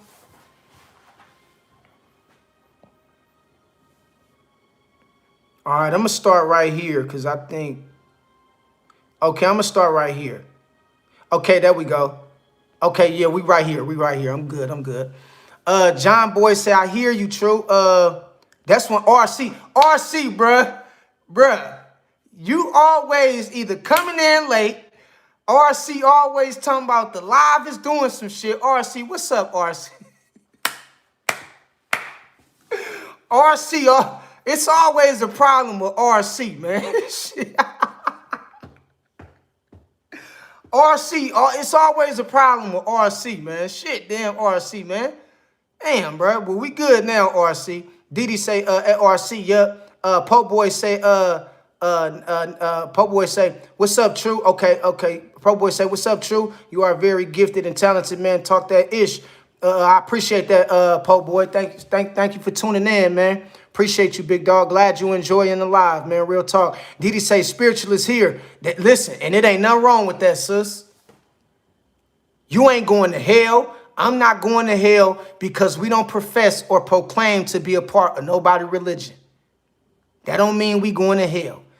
And of course, I'm reading some of the questions a little late because there's so many people on the live. So I'm reading the questions a little late. So I know that's probably what you was talking about, Didi, when you was like, I've been asked that question and shit. Yeah, I'm on the questions that y'all put 20 minutes ago.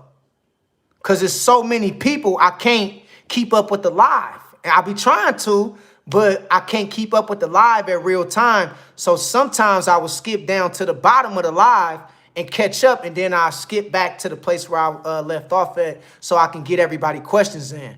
But Didi say, yeah, I'm a spiritualist here. Yeah, me too. RC say, you right about that. Generation curse is hard to break. Free from. Yeah, it is, RC. Didi say, we are spiritual beings having a human experience. That's all we is. Nothing more, nothing less. Let's stop trying to make this stuff more than what it is. We spiritual beings having a human experience. All right? Straight up.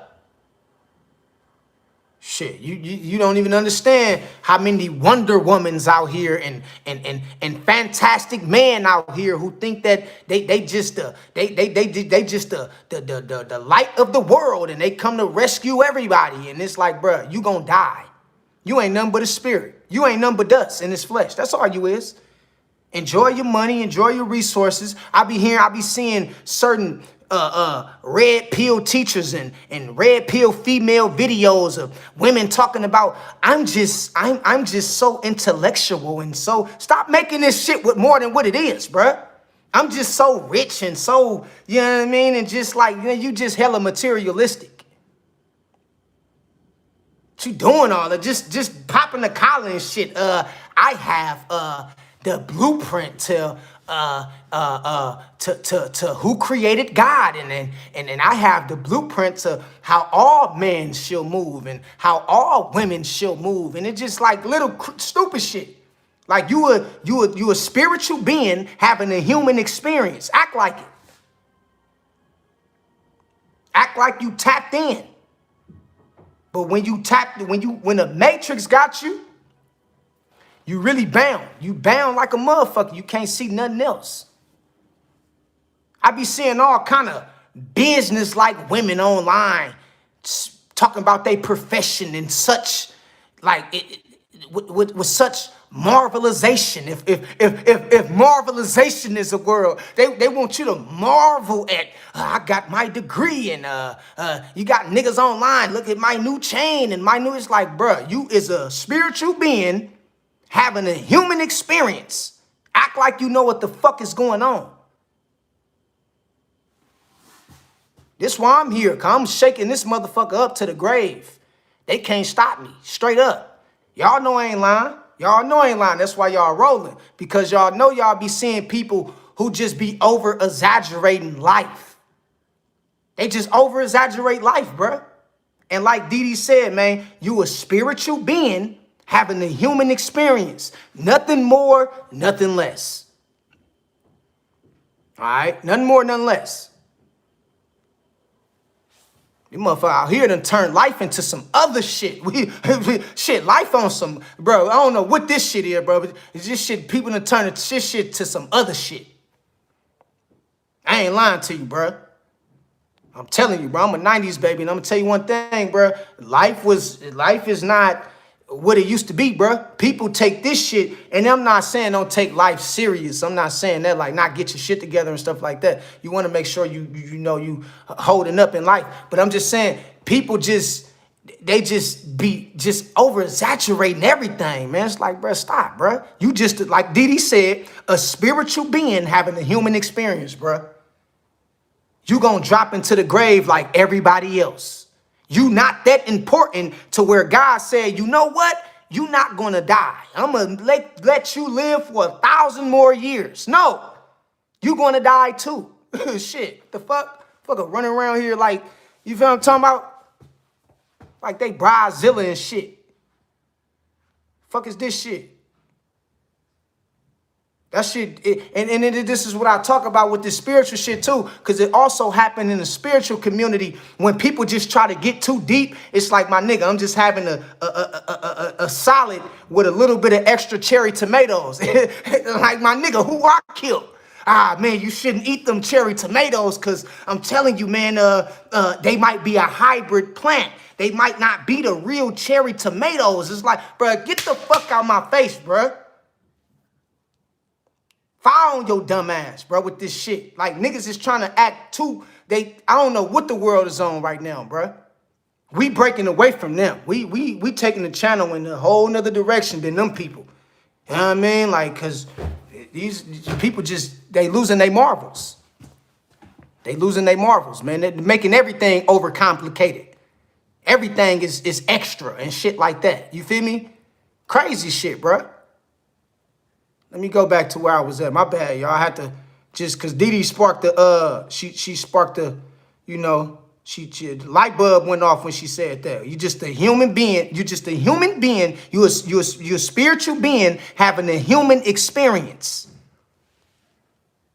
Man, I wish I can put that up like a teleprompter for everybody to just read every morning before they get up and do whatever the fuck they do in life. You just a spiritual being having a human experience. You just a spiritual being having a human experience. You just a spiritual being having, I swear I wish I could put it up on like a worldwide teleprompter. Stop taking everything like and making it more than what it really is, bruh. The fuck is wrong with people? Let me see. Okay, yeah, we went way up. Let me see, bro. I'm tripping. I'm about to be double. Okay, we right. Okay, hold on. Let me go down a little bit. Okay, right there. Okay, what's good with you, Annabella? I see you in this thing, Annabella. Been a couple lives, I ain't seen you. Say, I'm on my hustle game. Yeah, me too. We on that hustle.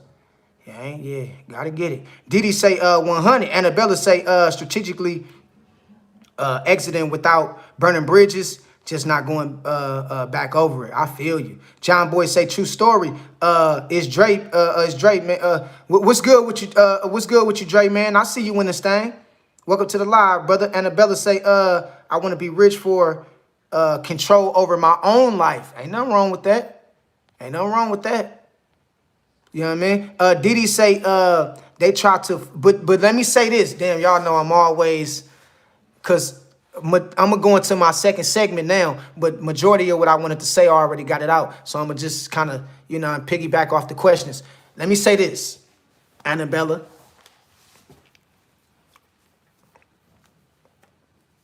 Let me say this.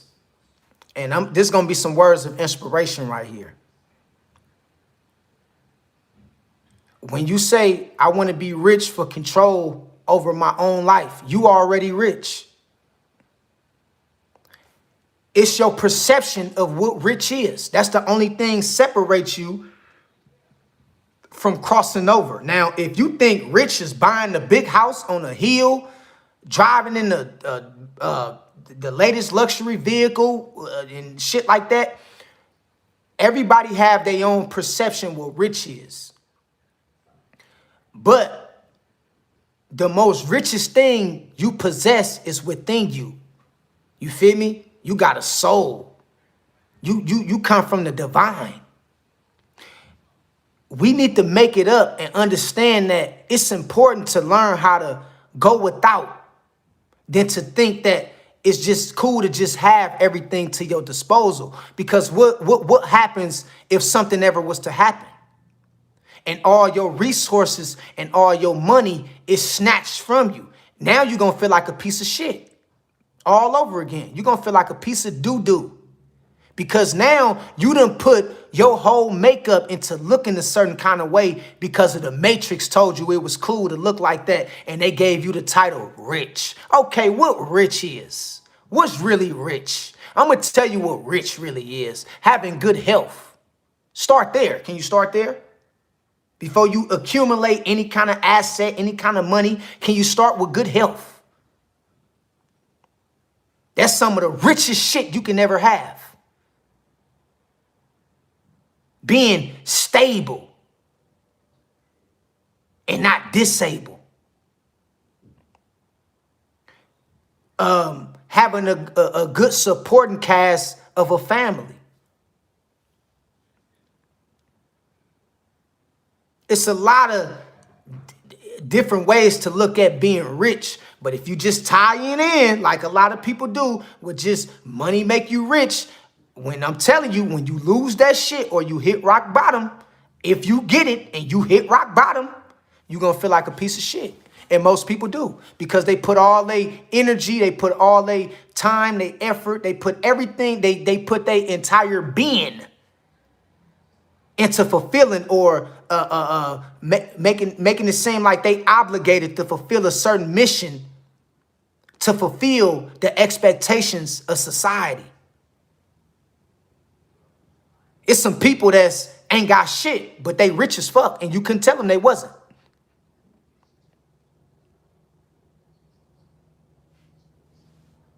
So we got to start redefining what rich is, what it really is. Not what they told you, not what you see on TV. What is rich? All right? Diddy say they try to force us to go to hospitals when they haven't seen you. Yeah, they do that. Yeah, they will do that. They definitely do that, Diddy. That's real. Is Dre, man, say amen to that about social media. Yeah, man, it's all love, and I got you. Vibes in this thing laughing. Quinasia say, you ain't lying about social media. Yeah, it's real, y'all. It's tricky. Y'all got to be careful. Didi say they try to trick us on many levels to experiment on us. Yeah, they definitely do. They definitely do. They got all different kind of tactics and ways and avenues to try to get you to sign up for some shit, get you to go to a certain place, just to say, I got you. You remember when you signed that disclosure agreement? Remember when you put your John Hancock on that dotted line? Remember when you went over there and yeah. Now we about to slap your ass with accessory to a murder. You like, nigga, accessory to who? Accessory to who, nigga? I'm getting a bag of Frito-Lays, my nigga, and a pack of now laters, nigga. What is you talking about? Bro, you fit the description. Bring your ass over here. See, they done trapped your ass. And this gang stalking shit goes, this shit hit on all levels. They will have you to go to a certain place at a particular time, set it up, and make it seem like you had something to do with the shit. I'm telling you, I ain't lying, bro. Tell you ain't lying. Accessory to a murder? Yeah. And the nigga that the motherfucking co-defendant, he talking about, yeah, that is my friend. You like, man, I don't even know this motherfucker. Oh shit, nigga. Oh shit. Hey, you be in the interrogation room and shit. This nigga, they putting pictures and shit in your face. Like, yeah, this your partner, right? This who you was with. Man, I don't know this motherfucker, man. What are you talking about? I never seen this person in a day of my life. Then they get him in the interrogation room and they put pictures in his face like, you know him? Was he there? Yeah, that's him. That's my friend. Now, he done tied you into some shit. You don't even know this man from up or down, right or left, green, purple, or blue. You don't know this man from a can of paint. He done associated you put you in some shit, but the whole time you didn't even know he was a decoy. He was undercover. And they set your ass up. They made you walk into that booby trap. Now your ass doing 15 years to life over some shit you ain't had nothing to do with. I'm telling you, this shit real, man. And the nigga that was your co-defendant, that's talking about he identified you and he know who you is, he was really your agent. He was working. He was really undercover. He was this the movie that come to mind. I gotta skip down to the bottom of the chat so y'all can let me skip down in real time so I can catch up with y'all in real time. And we're gonna talk about this real quick, and then I'm gonna skip back up and answer some more questions before we knock off. Y'all put a 1 in the chat. Y'all put a 1 in the chat if y'all heard of the movie Caught Up.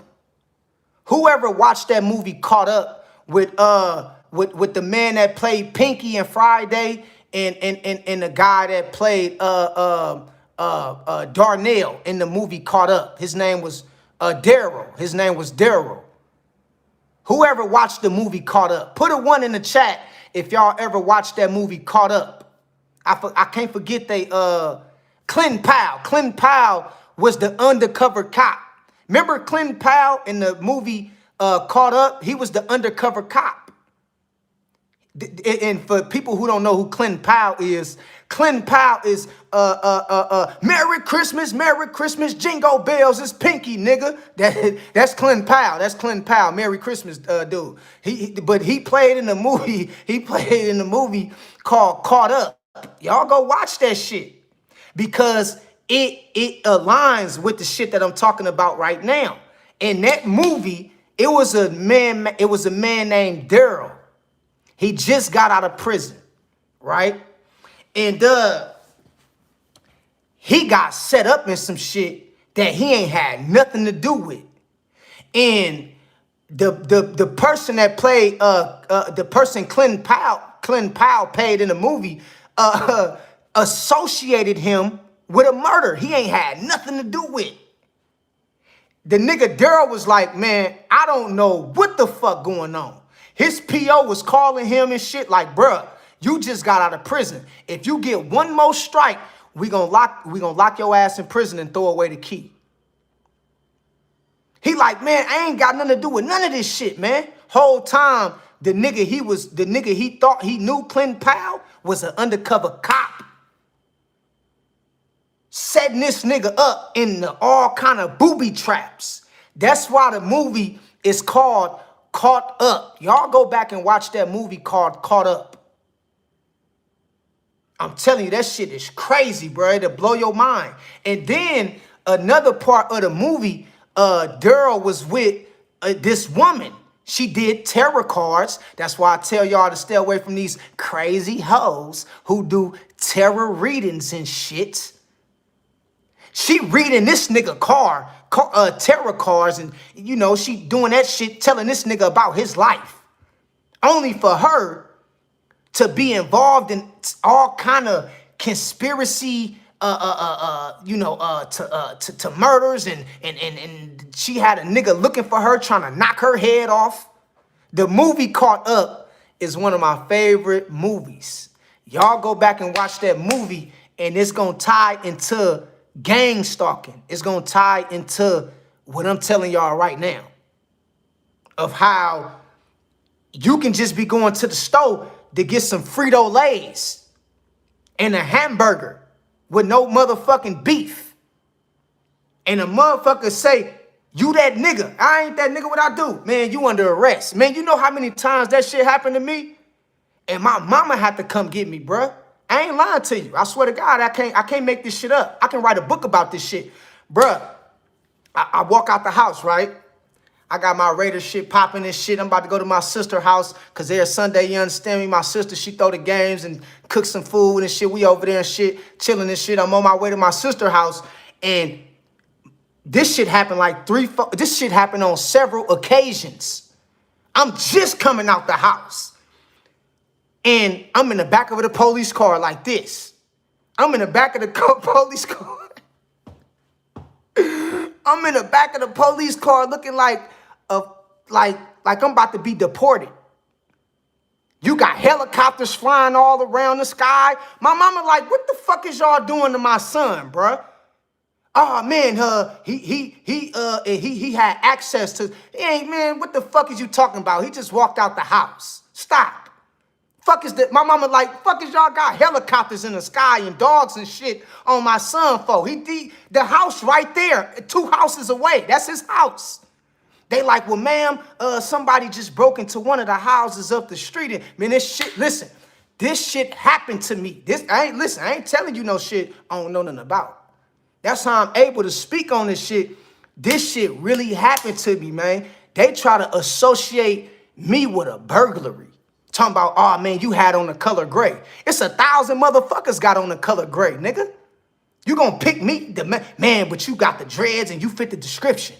So we gotta detain you. Man, I'm in the back of the police car for like 2 hours, bro. They got the K9s on me, bro. They got the helicopters on me for nothing. For nothing. I'm telling you, bro. And listen, this shit happened on multiple occasions.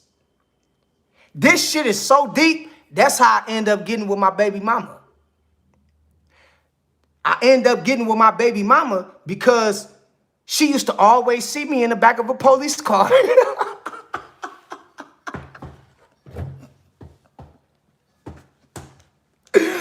My baby mama used to always see me in the back of a police. Listen, bro. This shit happened to me so many times in life. When people talking about you access to, you accessory to this or you fit this description, this how I'm able to speak on this shit. This all gang stalking. This is what they do. You feel me? Bruh. My mama come outside hella mad. My mama, she come outside that particular day. I'm on my way to my sister's house. At first I was gonna drive, but I'm like, nah, it's a good day. You know, my sister only lived, you feel me, like a couple blocks up. I'm like, I'm gonna walk, man. It's a nice day and shit. Man, they fucked my whole day up, bro. My mama come outside, same way she do every time, let my motherfucking son go. Cause you know it's a problem when your mama only got one son. Cause I'm the only son out of 4. You know, it's me and all other girls and shit, me and my sisters. And so, you know, a mama really don't play about their only son. So she come out the house the same way with the same energy. Let my motherfucking son go. Straight the fuck up. She cursing at him and shit. And then she look up in the sky and say, oh, you motherfuckers got helicopters on it? You motherfuckers got helicopters on my son too? What the fuck y'all got y'all got K9s on him too? He just walked out the house. They like, nah, man, I'm sorry. He fit the description. We got to detain him. He got on gray. Nigga, my mama went off, bro. I'm telling you. This shit real out here, y'all. This how I'm able to tell you about this shit because it's just like the movie Caught Up. In my case, the shit that used to happen to me, I didn't have nobody who I was like, they just used to get me and just throw me in the car. I think it was just I think it was really because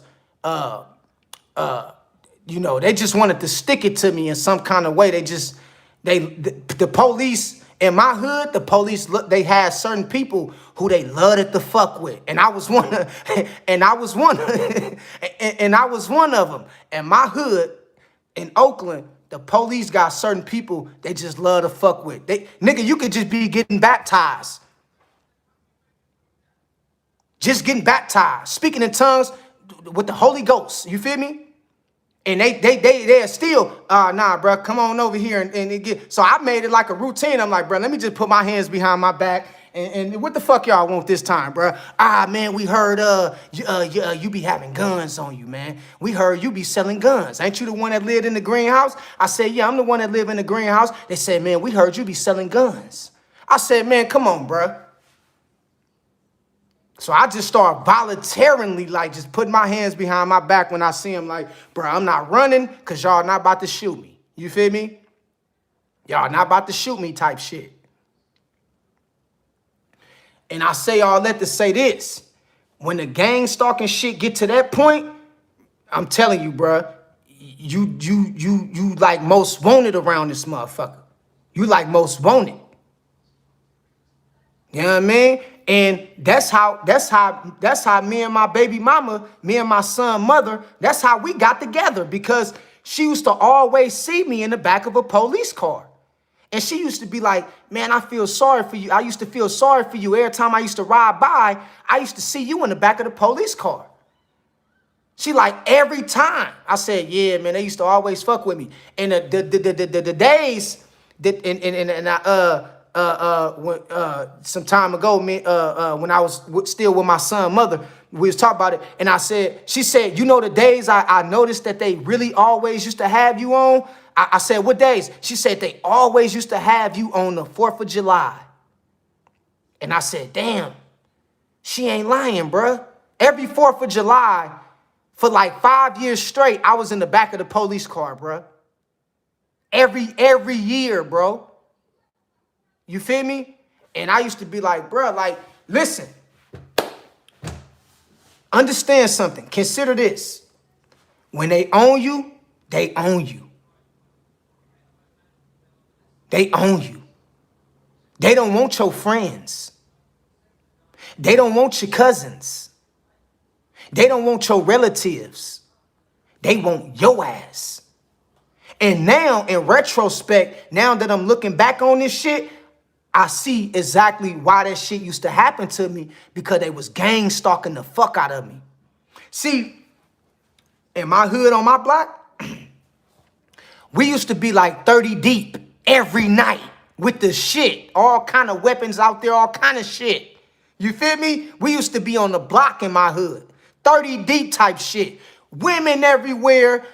We got our females. We got the niggas from the hood. We all out there chilling, right? And I swear to God, I'm not lying to you. This is how I knew I had a target on my back since birth. The police would come, and I'd be the only one that get arrested out of 50 people. You can't make this shit up. I'm telling you how serious this shit is. It'll be 30, 40 of us out there on the block chilling. And the police will ride through. They'll look at me and they'll give me the head nod. Like, we about to get your ass. And then they'll go around the corner. They'll come back. They'll walk through everybody. Walk through the whole crowd of people and come get me. You can't make it up, bro.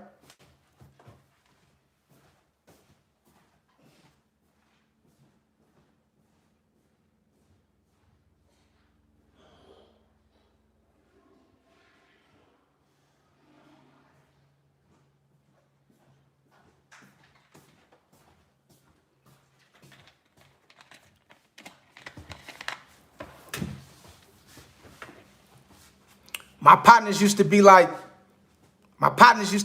damn, why they always getting on you, blood?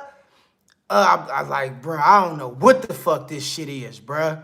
You know, and it just let me know, man, when that gang stalking shit real, bro, like, and they got you the assignment for the day. They assigned to monitor and watch you. They don't care if it's 100 people in the same location as you. They gonna come pick you out the crowd. And they used to do me like that every time, bro. Every time. Shit crazy. Let me see real quick. Yeah, that shit crazy, y'all. I'm telling you, man, this shit real. This shit ain't no game, I'm telling you. This shit gets serious. Okay, yeah, I'm keep going way up. What is I'm doing? Okay, that was, okay, hold on.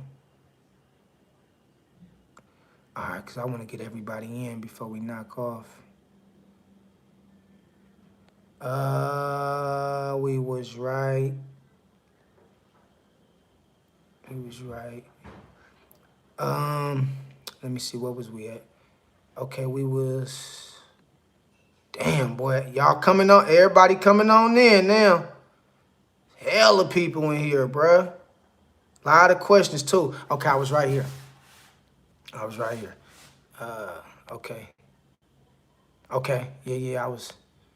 me see. Okay, yeah, I was right there. See, Diddy, you be sparking. You be. Okay. Okay, Annabella say, that's my dog. That's my dog. You already know. What job have you used to work at? Man, I done worked hella jobs, Annabella. I used to work at shit. I worked at Tesla. I worked at UPS. I worked at hella jobs. I ain't gonna lie to you. Quinasia say, I know exactly what you're talking about. Yeah, Quinasia, I'm telling you. RC say, yeah, they'll ask to two-step verification questions and shit like that. Yeah, to see if you human.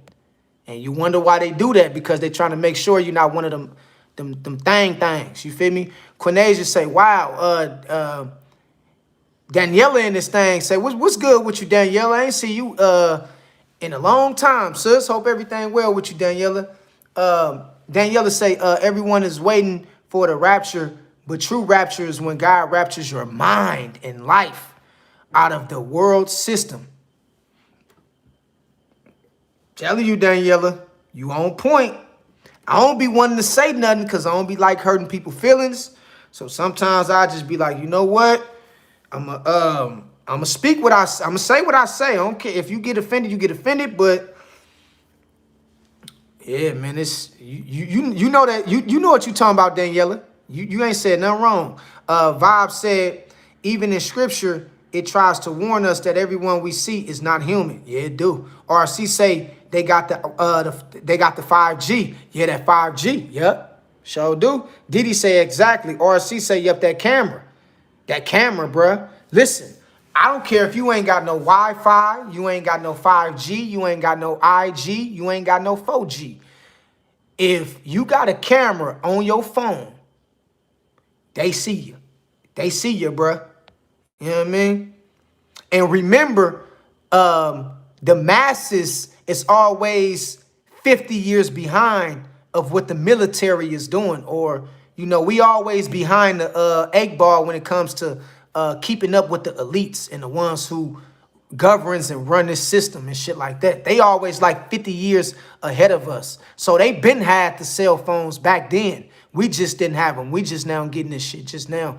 Fierce Soul say true. You already know. Fierce Soul, my brother. Fierce Soul in this thing. Salute. 100. You already know. I see you in this thing, big dog. Glad to see you in a place to be, my brother. Fierce Soul, man. Diddy say you are absolutely correct, brother. True. You already know, sis. I'm on them. I'm on them like back pockets. Daniela say we are in the Hunger Games. That's exactly right. Diddy say exactly. Naturally.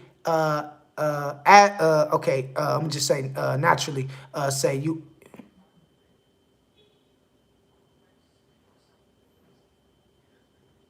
Okay. Say you acting up. Why you not in the car? I'm kidding. Haha. So nice to see you. I value your wisdom. Yeah. Well, you know, I do car videos, but I try to switch it up. I try to do, because when I first started the channel, I just used to do all house videos. So I got like my first 100 videos, it was all in the house type shit.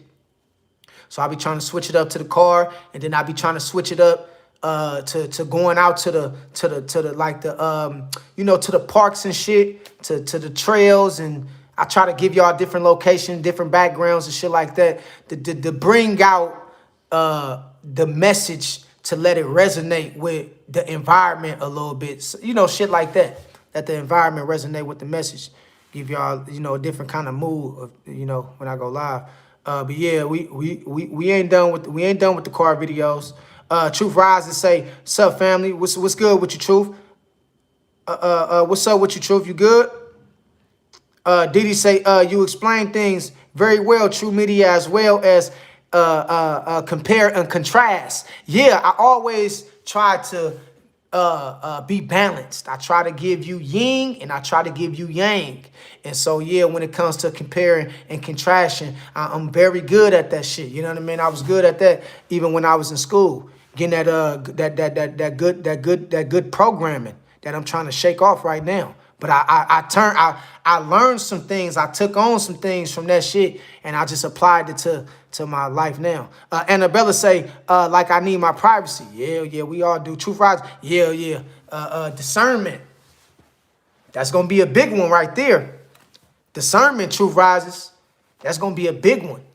Discernment is very necessary when it comes to dealing with shit like this. Or you gonna end up in the wrong environment with the wrong people doing the wrong shit. And it was all a setup to get. Listen, you know what's fucked up, Truth Rises? That you know what kind of fucks with me when I see stories of and you know you can attest to this, Truth Rises, and everybody else. You can agree with what I'm about to say. You know what fucks me up when I see or hear certain stories about people going on certain trips with people who they thought was their friends. And then when they get to New Mexico or get to Europe or get to Africa, they be the only ones that get unalived. They be the only ones that don't come back. They be the only ones come up missing. So you mean to tell me you about to go risk your life? Because you, like Truth Rise and say, you got to have discernment. See, you have to be discerning of certain spirits. And it kills me when I see, you know, people go on these trips, these lavish trips with people who they think that has their best interests, only for them not to make it back home. Because they not using their spiritual senses. That's all discernment is. Discernment is spiritual senses. You feel me? And you will get caught up in some shit. You will be on a plane somewhere far away from home in another country about to get your ass drugged and fucked up. You feel me? Shit real out here, man. Got to do what my brother Truth Rising just said. You got to have that discernment. Didi say yes, Truth Rising. Yeah, you already know, Didi. We big on discernment. Didi say intuition and discernment. I'm telling you, it'll set you free. Didi got the 100. You already know fire. You already know, sis. Let's get it. Is Dre say, can you read Isaiah 53 for us, brother? I ain't got the scriptures right here. Hold on real quick, bro. Damn, bro. Hold on real quick. Let me pull it up real quick. Hold on. It said Isaiah 53. Let me see.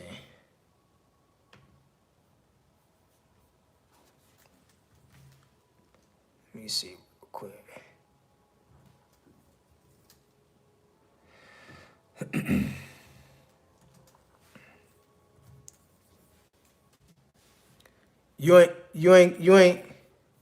You ain't give me no verse or nothing. But let me see. I got you though, bro. I'm gonna go with what I think what you probably talking about. Okay, so this for my brother. Dre man. He asked me to read Isaiah 53. I'm gonna start with Isaiah 53. It says, "Who believes what we've heard and seen? Who would have thought God's saving power would look like this?" And I'm gonna go and read verse 2 through 6 real quick. Okay, so 2 through 6. The servant grew up before God, a scrawny, seedling, scrumbly plant in a parched field. There was nothing attractive about him. Nothing caused us to take a second look. He was looked down on, passed over. A man who suffered, who knew pain firsthand. One looked at him and people turned away. I'm going to stop right there.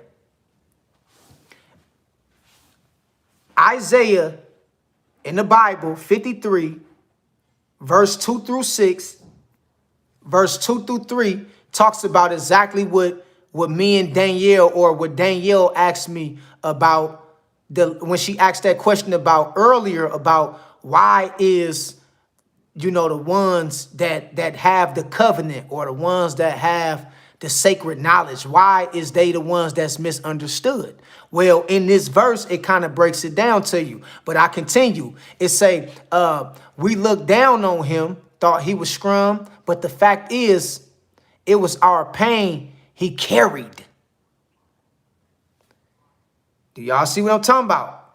Let me reiterate, what it's talking about in the Bible, and I'm going to draw it home, and I'm going to bring it home from when Danielle asked that question earlier, and she asked about why does we always feel misunderstood? Well, it tell you in the Bible right here, verse chapter 53, verse 2 through 6, it say the servant grew up before God, a scrawny exceedingly, a scrumbly plant in a parched field. There was nothing attractive about him, nothing to cause us to take a second look. He was looked down on and passed over, a man who suffered, who knew pain firsthand. One looked at him and people turned away. We looked down on him, thought he was a scrum. But the fact is, it was our pains he carried. I read that verse to say, remember when I was telling y'all that when you have this truth and you was called to lead people, you always gonna find yourself putting yourself last. Not from a perspective of when it comes to survival. You feel me? Because we know when it comes to survival, self-preservation is the number one law of the land. You put yourself first and stuff like that. But from a spiritual aspect, you can see the Bible agree. Most people who have this truth or possess some kind of form of infinite wisdom or knowledge, they always put themselves last, and they try to commit to the people and try to go out their way to help people. And that's why I was telling not Didi, but Danielle earlier, this is what keeps us drawn into people. Because part of our assignment is to be helpers, is to be teachers.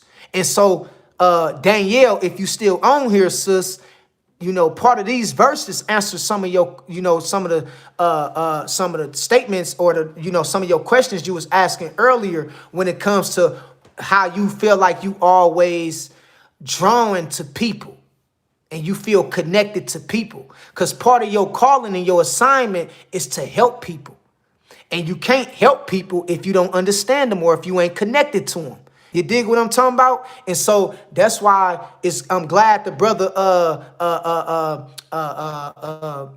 the man just, got me to read Isaiah 53, because that kind of ties into what I was saying earlier and things like that. But I'm gonna go on real quick. It say,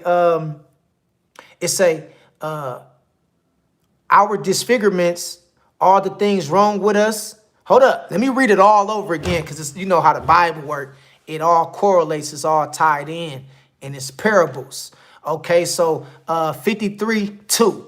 All right, the servant grew up before God, a scrawny, seemingly a scrumby plant in a parched field. There was nothing attractive about him, nothing to cause us to take a second look. He was looked down on and passed over, a man who suffered, who knew pain firsthand. One looked at him and people turned away. We looked down on him, thought he was a scrum. But the fact is, it was our pains he carried, our disfigurements, all the things wrong with us. We thought he brought it on himself, that God was punishing him for his own failures, but it was for our sins that did that to him, that ripped and tore and crushed him. Our sins took the punishment, and that made us whole. Though his bruises, we get healed. We're all like sheep who wandered off and gotten lost. We've all done our own thing, gone our own way, and God has peeled all our sins, everything we've done wrong on him. And, that's Isaiah 53, verse 2 through 6. And that's what it reads and it states. And of course, it's dibbling, dabbling and talking about is referencing just the Christ-minded. Now, it's not specific. It's people would take that verse and they would think that it's talking about the Messiah. But it's talking about those who have a mentality like the Messiah, as well as the Messiah. It's talking about the Messiah, and it's talking about those who have the Christ consciousness. We always go out our way to suffer for other people, even when we fucking don't want to. You say, man, I'm fucking tired of this shit. And 2 months later, your ass lending people money again. Shit. Hey, listen. I swear to God, I'm at the point, y'all, listen. I say, you know what? I'm just going to have discernment and I'm going to move off of energy. I can't exclude myself like people be wanting you to. You know how people just be telling you, man, fuck people, man. Don't give a fuck about people, man. Fuck a motherfucker. And it's like, yeah, but I wasn't called to think or move like that, man. I can't move like that. And they say, I don't understand. I say, you wouldn't understand. You wouldn't understand. So don't even hurt yourself trying to understand, because you're not me. And we don't have the same calling in life. And so for those who possess the Christ consciousness like the Messiah, you're going to always find yourself going out your way to give people the benefit of the doubt, even when you told yourself, I'm sick of this shit. I ain't doing this shit no more. You're going to always put or try to carry the burdens of other people, even like when it matters, not just like on some unnecessary shit or you not knowing somebody. I'm talking about people who you know, right? Like you probably got a relative, you probably got, for some people, not everybody. Some people, when they threw at your ass, they threw at your ass. But, you know, you probably got a relative or a sister or your mother. You just like, damn, man, this motherfucker just, they just act like they fucking crazy or stupid, but I'm always finding myself helping them or making sure they good, or, you know, just people in general. I'm always making sure people in general good. I stop and see the homeless man who ain't got nothing to eat. I see everybody riding past him, and I be the only one that pick them up and take them to get something to eat. Come on, bro. What you trying to eat? It's on me. Get whatever the fuck you want. I got $100, $200 to spend on you. I'm going to buy you something to eat, and I'm going to give you an extra. You dig what I'm talking about? See, people don't think like that because they feel like it's not their job. It's not their place to do that. And everything ain't your job or ain't your place to do that. But when you have that Christ consciousness, you going to find yourself carrying the burdens of a lot of people. And that's what that verse basically just kind of described in Isaiah 53, 2 through 6. It just shows you when you Christ-like, when you really Christ-like, not the religious type, but when you really Christ-like and you have a good heart and you want the best for people, man. You want the best for motherfuckers. You can't just say fuck a motherfucker. I can't do that. Now, unless you draw me to that point to where it's like, okay, I'm not dealing with you no more, but it be people online trying to tell chosen people who was called and sent by God to just say, fuck everybody. You can't do that, nigga. That's not a part of your assignment. Your assignment, it's not a part of your assignment to just be like, man, fuck everybody. You know what I mean? I'm about to go to motherfucking hermit and I'm about to go crawl into a cave and I ain't never coming out this motherfucker because I ain't trying to have nothing to do with nobody in the world. You can't do shit like that. Maybe other people could do shit like that. But when you have a real calling in your life and you really is tapped into the divine and you really chosen, you can't just turn your back on the people. You can't. I don't give a fuck how much you tell yourself, you know what, this is my last time, I'm not doing this. You can't turn your back on the people. You feel me? I'm telling you, bruh. And the ones, you know what, you know what's really crazy? It be the ones who so-called the most religious, they be the first ones to say fuck a motherfucker. Well, damn, I thought you was Christ-like. I thought you was like Christ. I thought you was like the Messiah. You the first one to give a motherfucker the middle finger and say, fuck you. You not a good representation of the person you proclaim to represent.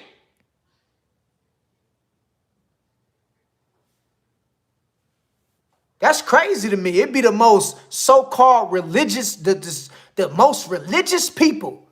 They'd be the first ones to turn their back on the people. They'd be the first ones to say, fuck everybody. Y'all know I ain't lying. Couldn't ask a motherfucker for 2 nickels to scratch together to wash your ass. They gonna look at you like, nigga, figure that shit out. Fuck you mean, nigga, you asking me for 10 cents. I done seen this shit, bro. I was born into a Christian family, bro. That's why I don't fuck with that religion shit no more, bro. Because there's too many self-centered individuals in that religion shit. They give you their ass to kiss every time. Straight up. I see this shit every day, bro. Motherfucker talking about they Christ-like. Nigga, you ain't Christ-like. Knock it off. You play. Stop it. You play. You ain't Christ-like. How you gonna just say fuck the people like that? How you gonna? And then, you know what's crazy? I be getting people to come on my channel to tell me, brother, true, fuck them people, man. Stop trying to go out your way to help them all the time. I mean, is you fucking crazy? How you gonna tell me fuck the people? Part of my assignment is to teach the people, to help the people. To gather up the flock. Come on, man. That shit is disgusting when I see people online always talking about, man, you gotta say fuck everybody, and man, it's like, bruh, you have a totally different calling. Maybe in your walk or your calling, I know that's not part of your assignment, but I'm going to let you think that that's what it is. But I know you just being an asshole. I know God ain't told you to think like that. I know this shit. Man, you got to say fuck a motherfucker something. We don't get down like that. We don't do that over here, bruh. Even if we wanted to give up on the people, it's something in us that won't let us give up on the people. We just can't. Even if we wanted to, we could be like, man, I'm tired of this shit, man. Fuck everybody. Motherfucker, I'm going live tomorrow. I can't do it, bro. I got to see my people. Because, and Danielle, I hope you're still on here, sis. This is why we love people, man. At the same time, we don't love the ignorance that comes with people, but we love trying to help people, trying to give people the best, trying to create people with a different experience, and that's what keeps us drawn, or keep the people drawn to us.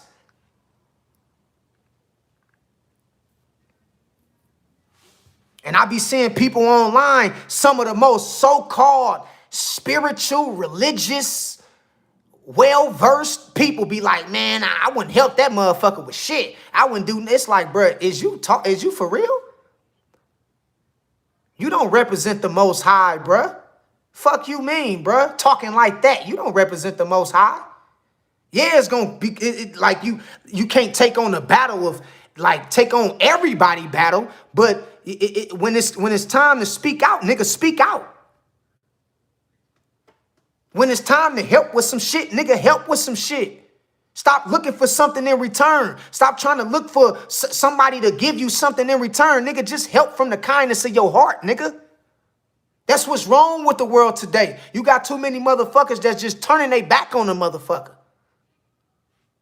We don't move like that over here on True Media, bruh, because we really tapped into the divine. And when you really divine, and you have a divine sense, God ain't going to even let you move like that. Now, God ain't going to make you be vulnerable or be gullible or be stupid to where you just accepting anybody. But that's where discernment comes in at. You got to have that discernment. Like my brother Truth Risings pointed out earlier. But it got to be some balance. You can't just always be in your fuck everybody moment or mood. We don't move like that, bruh. I don't know who made this new shit up. You dig what I'm talking about? And so, you know, that Bible verse or them verses basically correlates with, you know, just talking about how when you chosen or you have a Christ-like consciousness, you will wear the burdens of other people. It's hard for you to turn your back on the people because your calling is so big. It's too much. It's too broad for you to carry. It's bigger than you. It's more than you. Y'all be careful with people who claim they spiritual and claim they Christians and Muslims and they always trying to make everything about them. Y'all be careful with them kind of motherfuckers, man. They snakes. They dangerous. Because when you really tapped into the divine, nigga, everything ain't going to be about you all the time. Most of the time, shit going to be about how you can help people. Be careful with a motherfucker always. It's about me. Them the people you got to stay away from. Straight up. I'm going to turn my back on the people, and I was called and sent to help the people.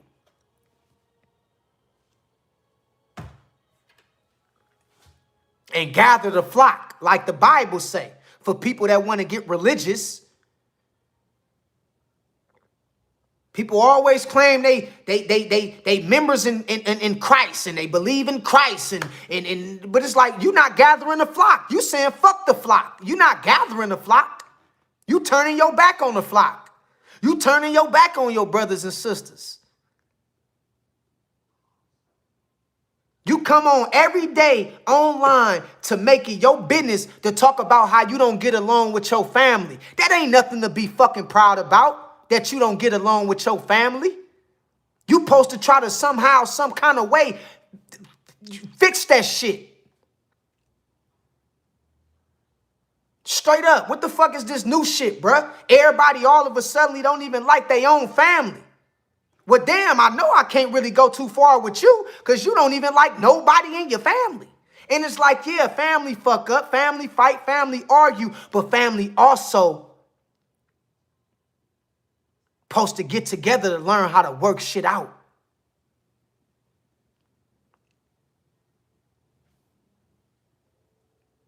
Got these the main people, man. I'm Christ. I've been baptized with in the blood and the Holy Ghost speaking in tongues. And it's like, and them be the same people that's saying fuck everybody. Like, bro, you really ain't about this truth. You ain't about this here, bro. Get on to the side, bro. You play. Playtime is over with. That's why a lot of people, they watch my channel and they catch fire. And then they'll go back to their channel and they'll say some smart shit towards my channel because we moving like this. They never seen no shit like this. They like, damn, bro, I thought we was all saying fuck everybody. Why this nigga saying not fuck everybody? Because we don't move like that, nigga.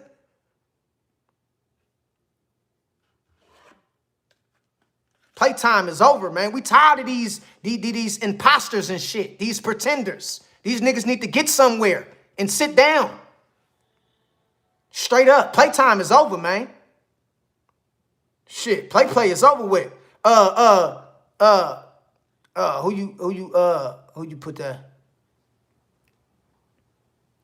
Yeah. You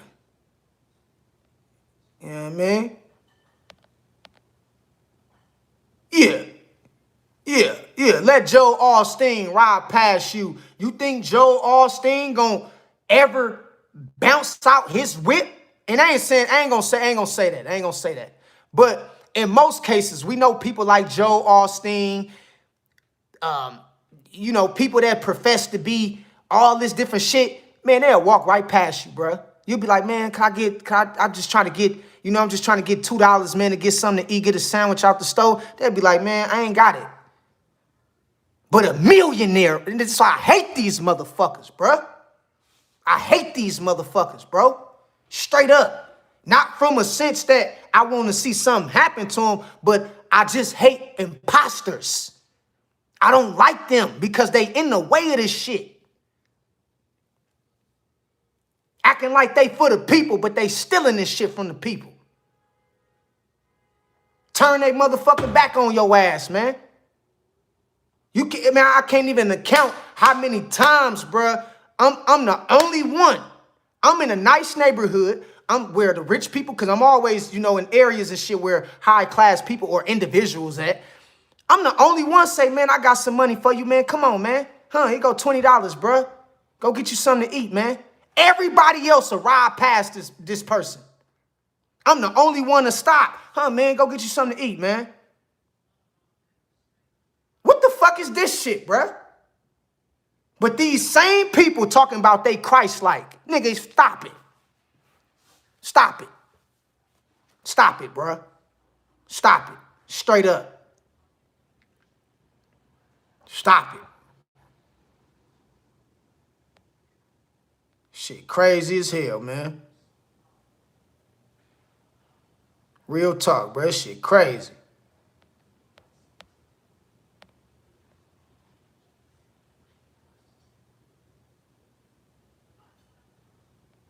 I ain't probably got half of what you motherfuckers got, but I got that divine correlation, that divine connection.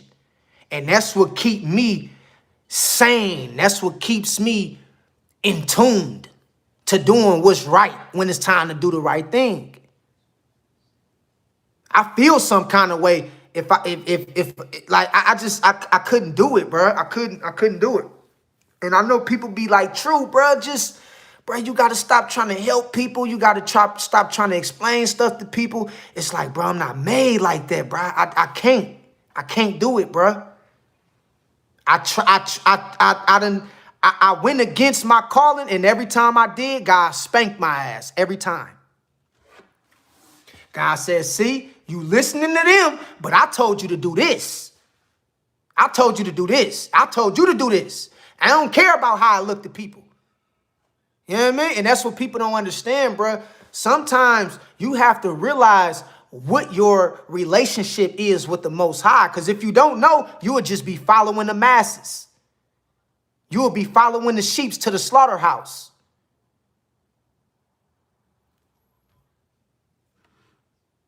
Don't know who you following. Just going along with trends, following after other shit God ain't even called you to do. But because you embarrassed or you feel like, well, everybody else ain't doing it. Well, that don't mean God told you to stop doing it because everybody else ain't doing it. And when people get on the channel, when they say, brother, true, man, you got to stop explaining yourself to people. First of all, I'm actually spitting facts and making statements. You know what I mean? Only explaining myself when people was asking a particular question. You know, but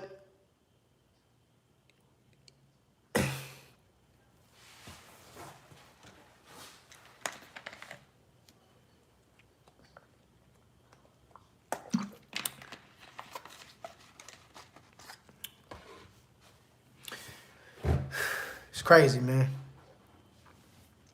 It's crazy.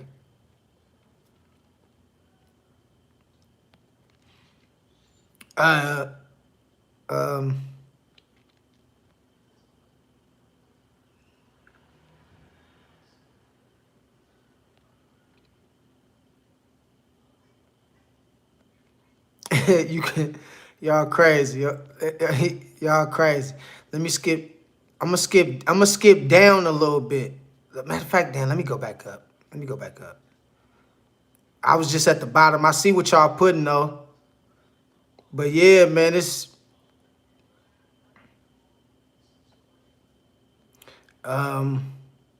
where was I at?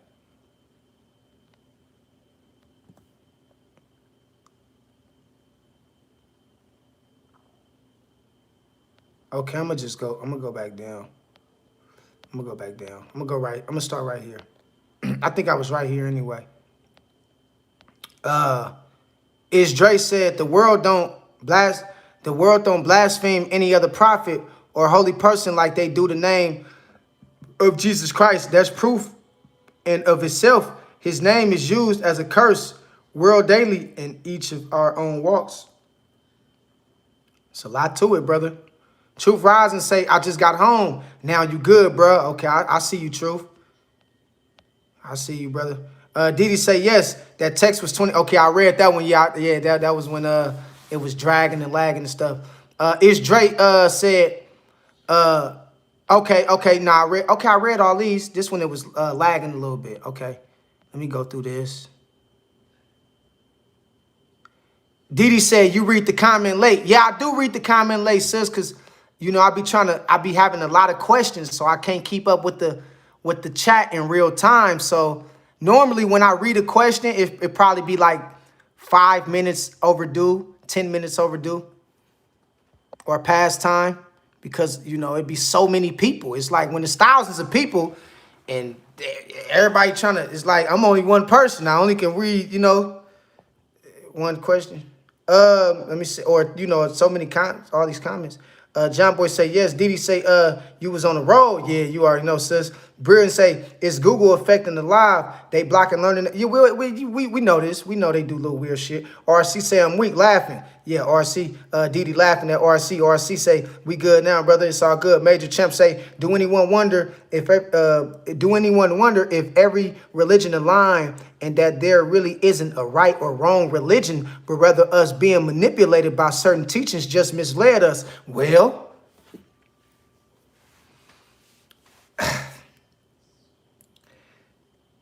everything ties in together in some way, whether you want to accept it or not.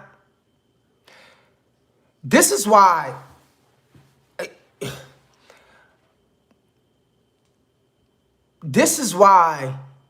I say being religious, it can hinder you because it will make you disassociate yourself from certain individuals because they may not associate with what you believe. And that's dangerous. That's dangerous. You don't have to be my enemy because you don't believe what I believe, or I don't believe what you believe. Christianity, Islam, Buddhism, Hinduism,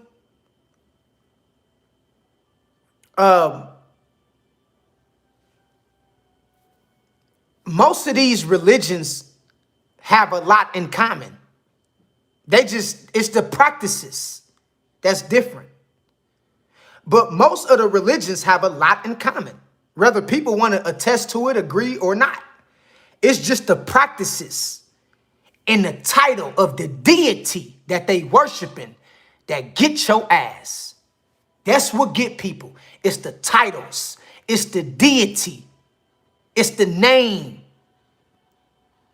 But most of the religions, it's literally like the same thing. The only thing that's different is the deities, the titles of the deities and the practices.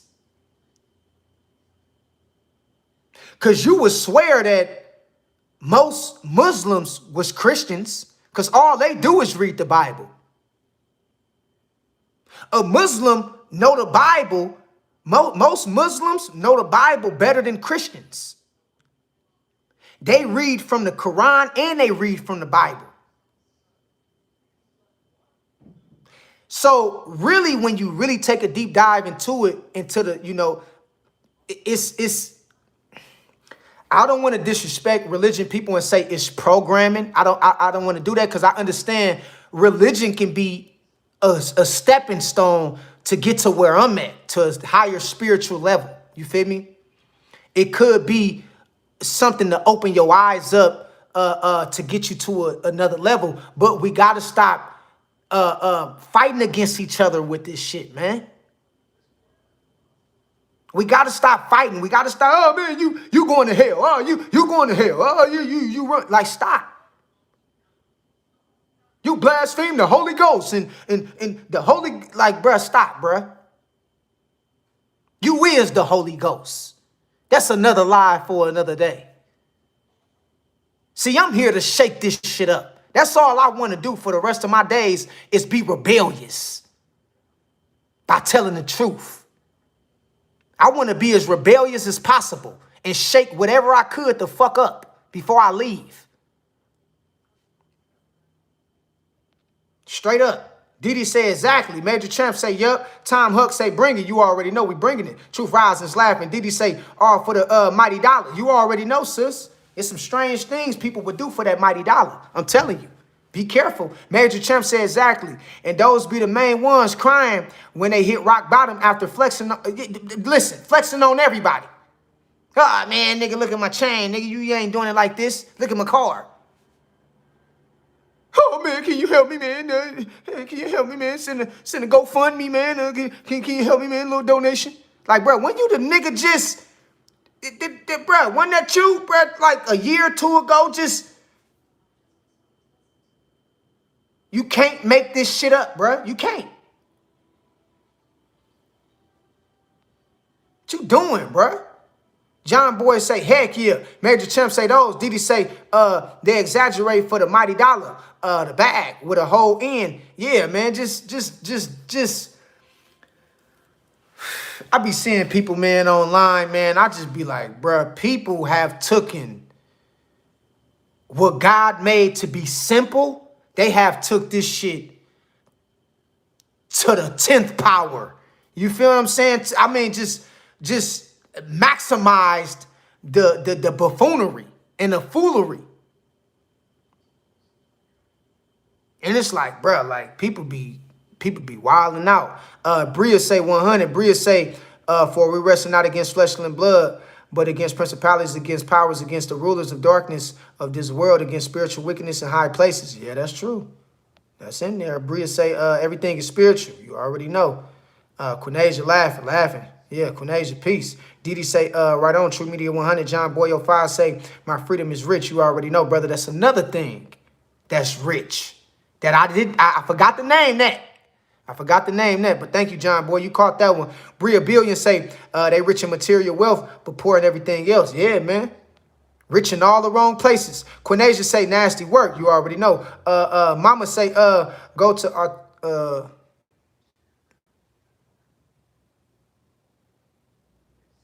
Okay, go to the alternative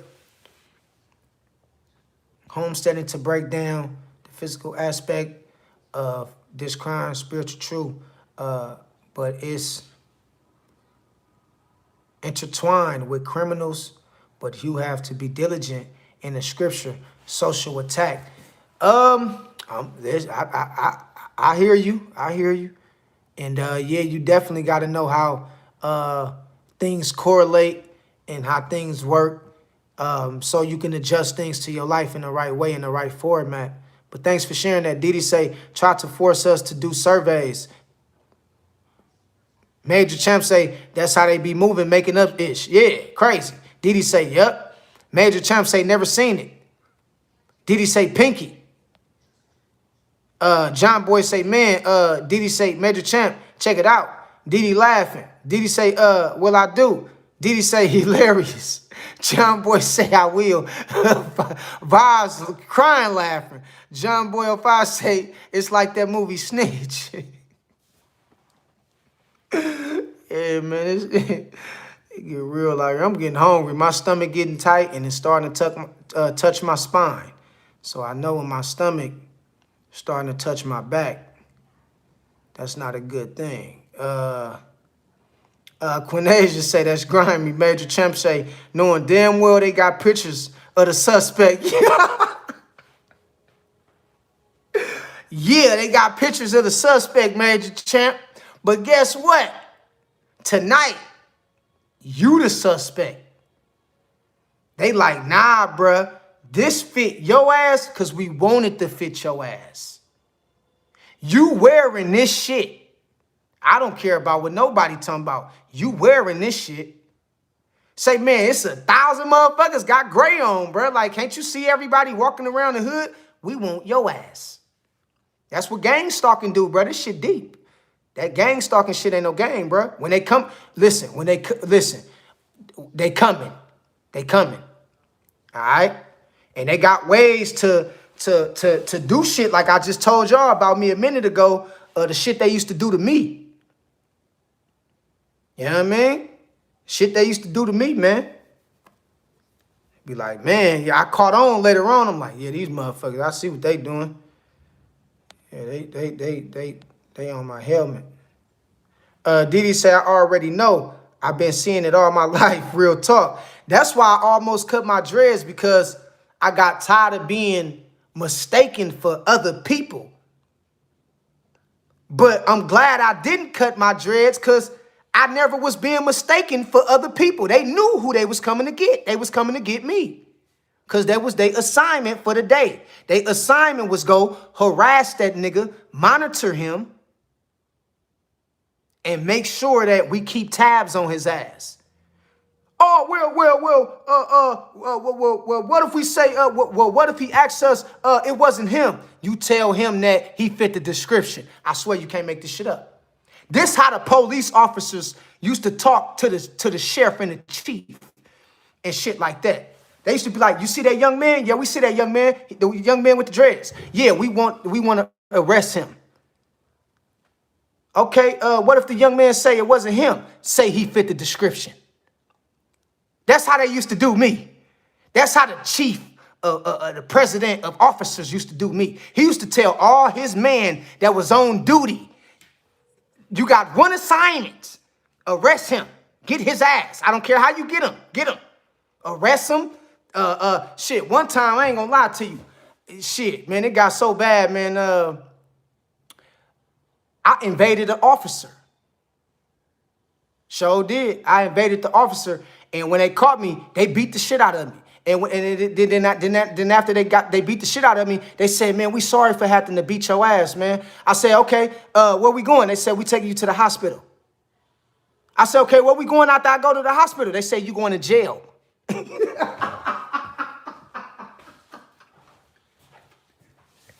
Can't make this shit up. I'm telling you, bruh. I'm telling you, can't make this shit up. I'm telling you, bruh. It got so bad, bro. Listen. The police got on me one day, right? I was already fed up. I'm tired of them pulling me over. I'm tired of them, you know what I mean? So I invaded the officer. I took him on a high-speed chase. I'm only like 16, 17 years old. It's me and my partner in the car. We got a pistol in the car and shit too. You feel me? We got a pistol in the car and shit.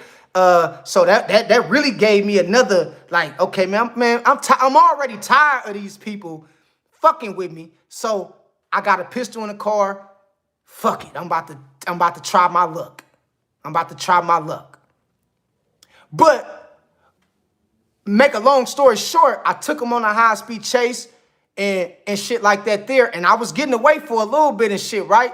But they called all kind of undercover on my ass. Niggas start popping up out the mountains. Niggas start popping up from underground out the sewer and shit like that coming to get me. I'm like, these motherfuckers is for real. So I hit it. I whipped it. And the motherfucker came out of nowhere.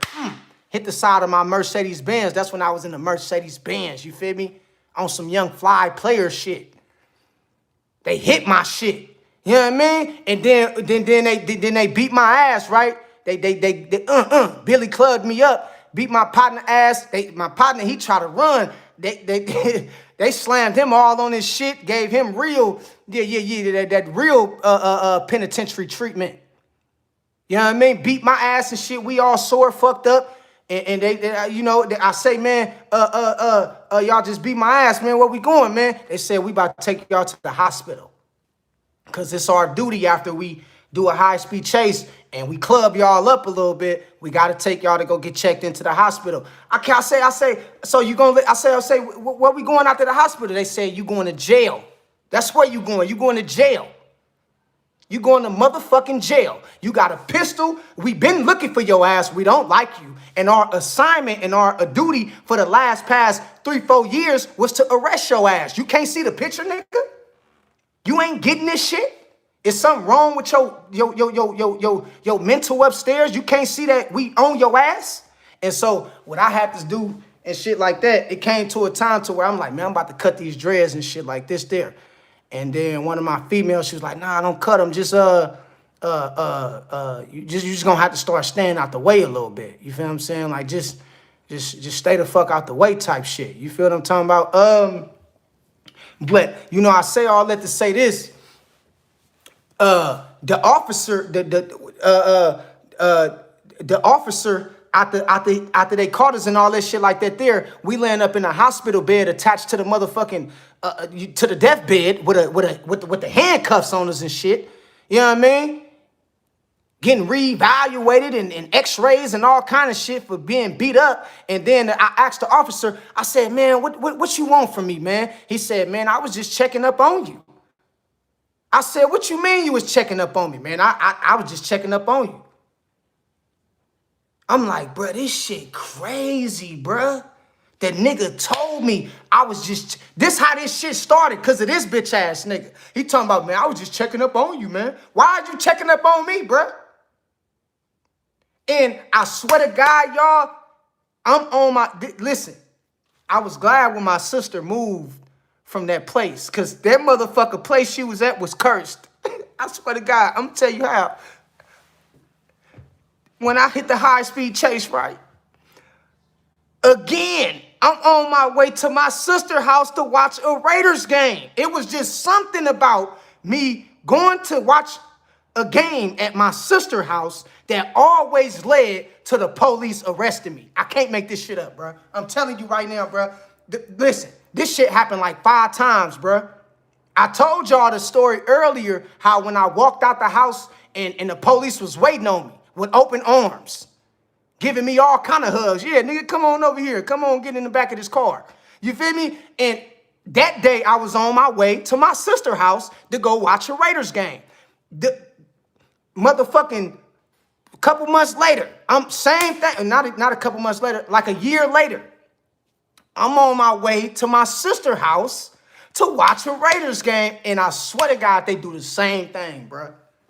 So I was glad when my sister moved from up over there, because I'm like, maybe they, and this is why I tell y'all when it come to gang stalking, always take a different route to when you like, say for example, if you go to work and you take the same route every day, going to work, coming home, going to work, coming home, you take the same route. Sometimes you got to take a different route. You feel me? And so they figured me out. They figured the route that I used to take. So every time I used to take that route on my way to my sister's house, there'd be like, listen, I got so many crazy ass stories with the police, bro. I swear to God. Listen, it's not even funny. One time, I gotta tell y'all this story. Story time, right? Real true player from the Himalayas, right?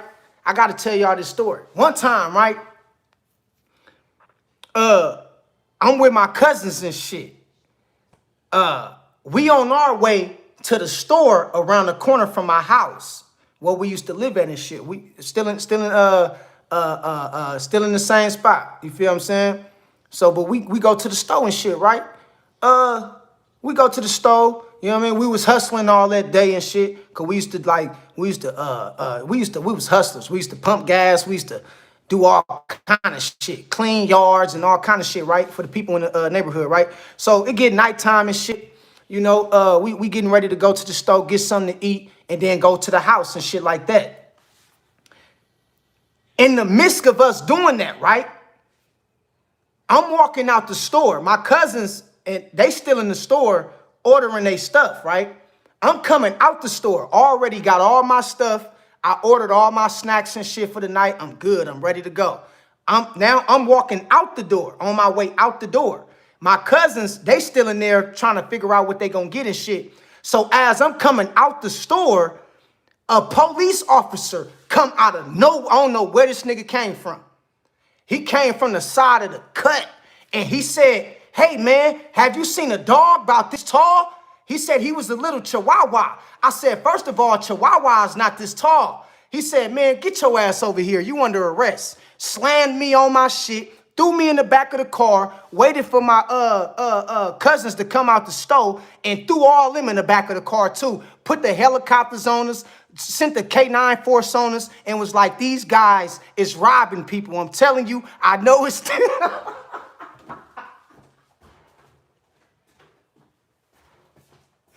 Oh, shit. Hey, look. Hey, they like, They like, these guys is robbing people. I know it's them. I'm telling you it's them. I hope it's them. Shit, I want to take their ass to jail. Shit, right? And I'm telling you, what threw me off this time, this was a whole nother time, right? What threw me off in this particular story when I had this particular situation with the police and this, coming out the store. So I'm coming out the store, right? And a police officer come out of nowhere.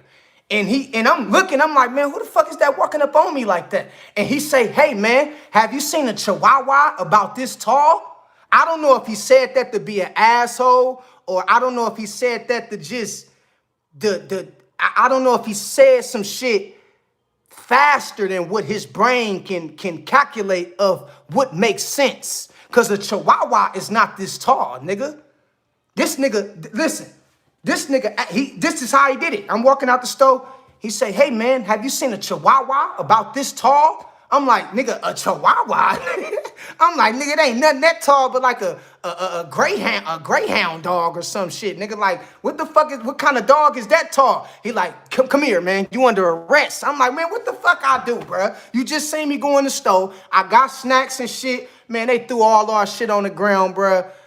Make a long story short, here come my mama. Word got out, they got your son again. He in the back of the police car. Miss Benson, go get your son. Here come my mama coming around the corner. You motherfuckers, I told y'all, just leave my motherfucking son alone and shit, right? So what had happened after I came out the store and then they threw me on the ground that time and then they waited for my cousins to come out the store. They threw all of them on the ground and shit too. One of my cousins, he had his cell phone in his back pocket. So when we was in the back of they was gonna take us to jail that night. When we was in the back of the police car, my cousin reached in his back pocket and called my mama. He called my mama in the back of the police car in handcuffs. I asked that nigga, I said, how the fuck you do that shit? He said, I don't know, bruh.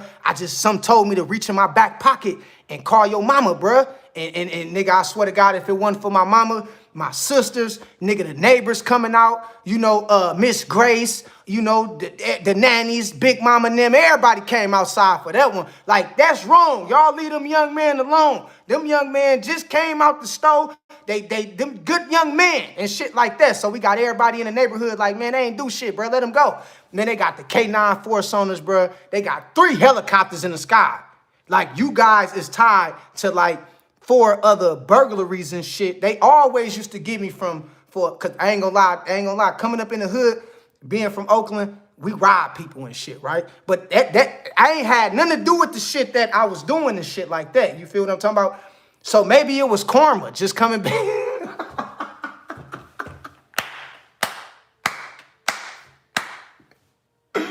Maybe it was just karma for all the shit I did back in the day, and it was catching up with me. But nah, just make a long story short. That's what they do when they gang stalk your ass. You feel me? When they gang stalking you, that's what they do. And so, everybody in the neighborhood come out and shit. And I know the people that work at the store. I know moms and pops and all the Arabians, and I know they everybody up there. And I looked at one of the peoples that I knew from the store. I'm like, sis, man, they trying to say we robbed the store last week. She like, I just told them that it wasn't y'all. They should have been let y'all go, bruh.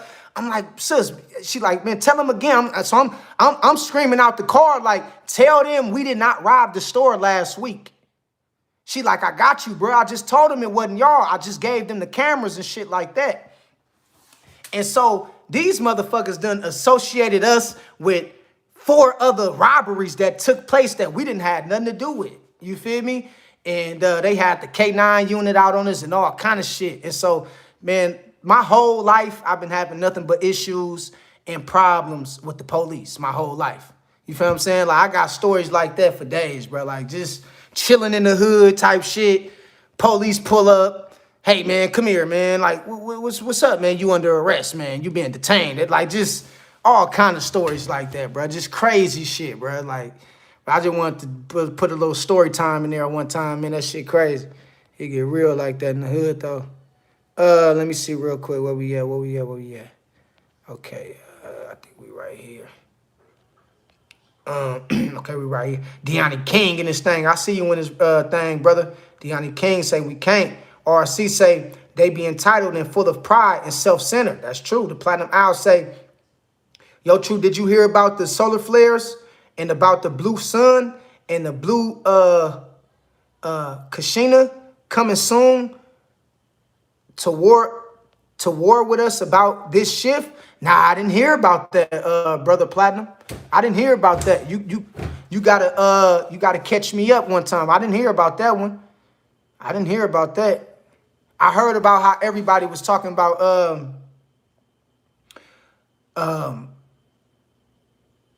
the Anunnakis is supposed to come back. But they got that shit wrong. Because they said the Anunnakis is supposed to come back in November. It's December. What happened? I don't see no Anunnakis and shit. But we know that the Anunnakis is just beings. It's ancient deities. It's ancient beings who never left and who's here already. All right. Okay. The platinum. Okay. Deani King say it hurt too much. The Platinum Owl say doing this shift, y'all meditate, connect your meditation, man. Yeah, and raising your vibration and making sure that you tuning out low vibrational food, people, music, and movies and shit like that, because it'll throw off your frequency. Not saying you're gonna be perfect, like you just gonna be, but just try to minimize the amount of bullshit you see and the amount of bullshit ass people that you deal with, because that shit would throw off your frequency. The Platinum Owl say real shit, true. I agree. Didi say absolutely 100. Quinasia say love you, little bro. Love you too, Quinasia. Thank you for always spreading that positive energy and love, sis. I appreciate the support. Didi say exactly. Sassy Snug say you keep it real. You already know, Sassy. This is how we do it over here on True Media. Yeah. We keep this shit 100. You know what I mean? Like real talk. We ain't got no reason to lie. Straight up. Romia in this thing say people have used other people good deeds. Therefore, people have to return that same energy when necessary. Yeah.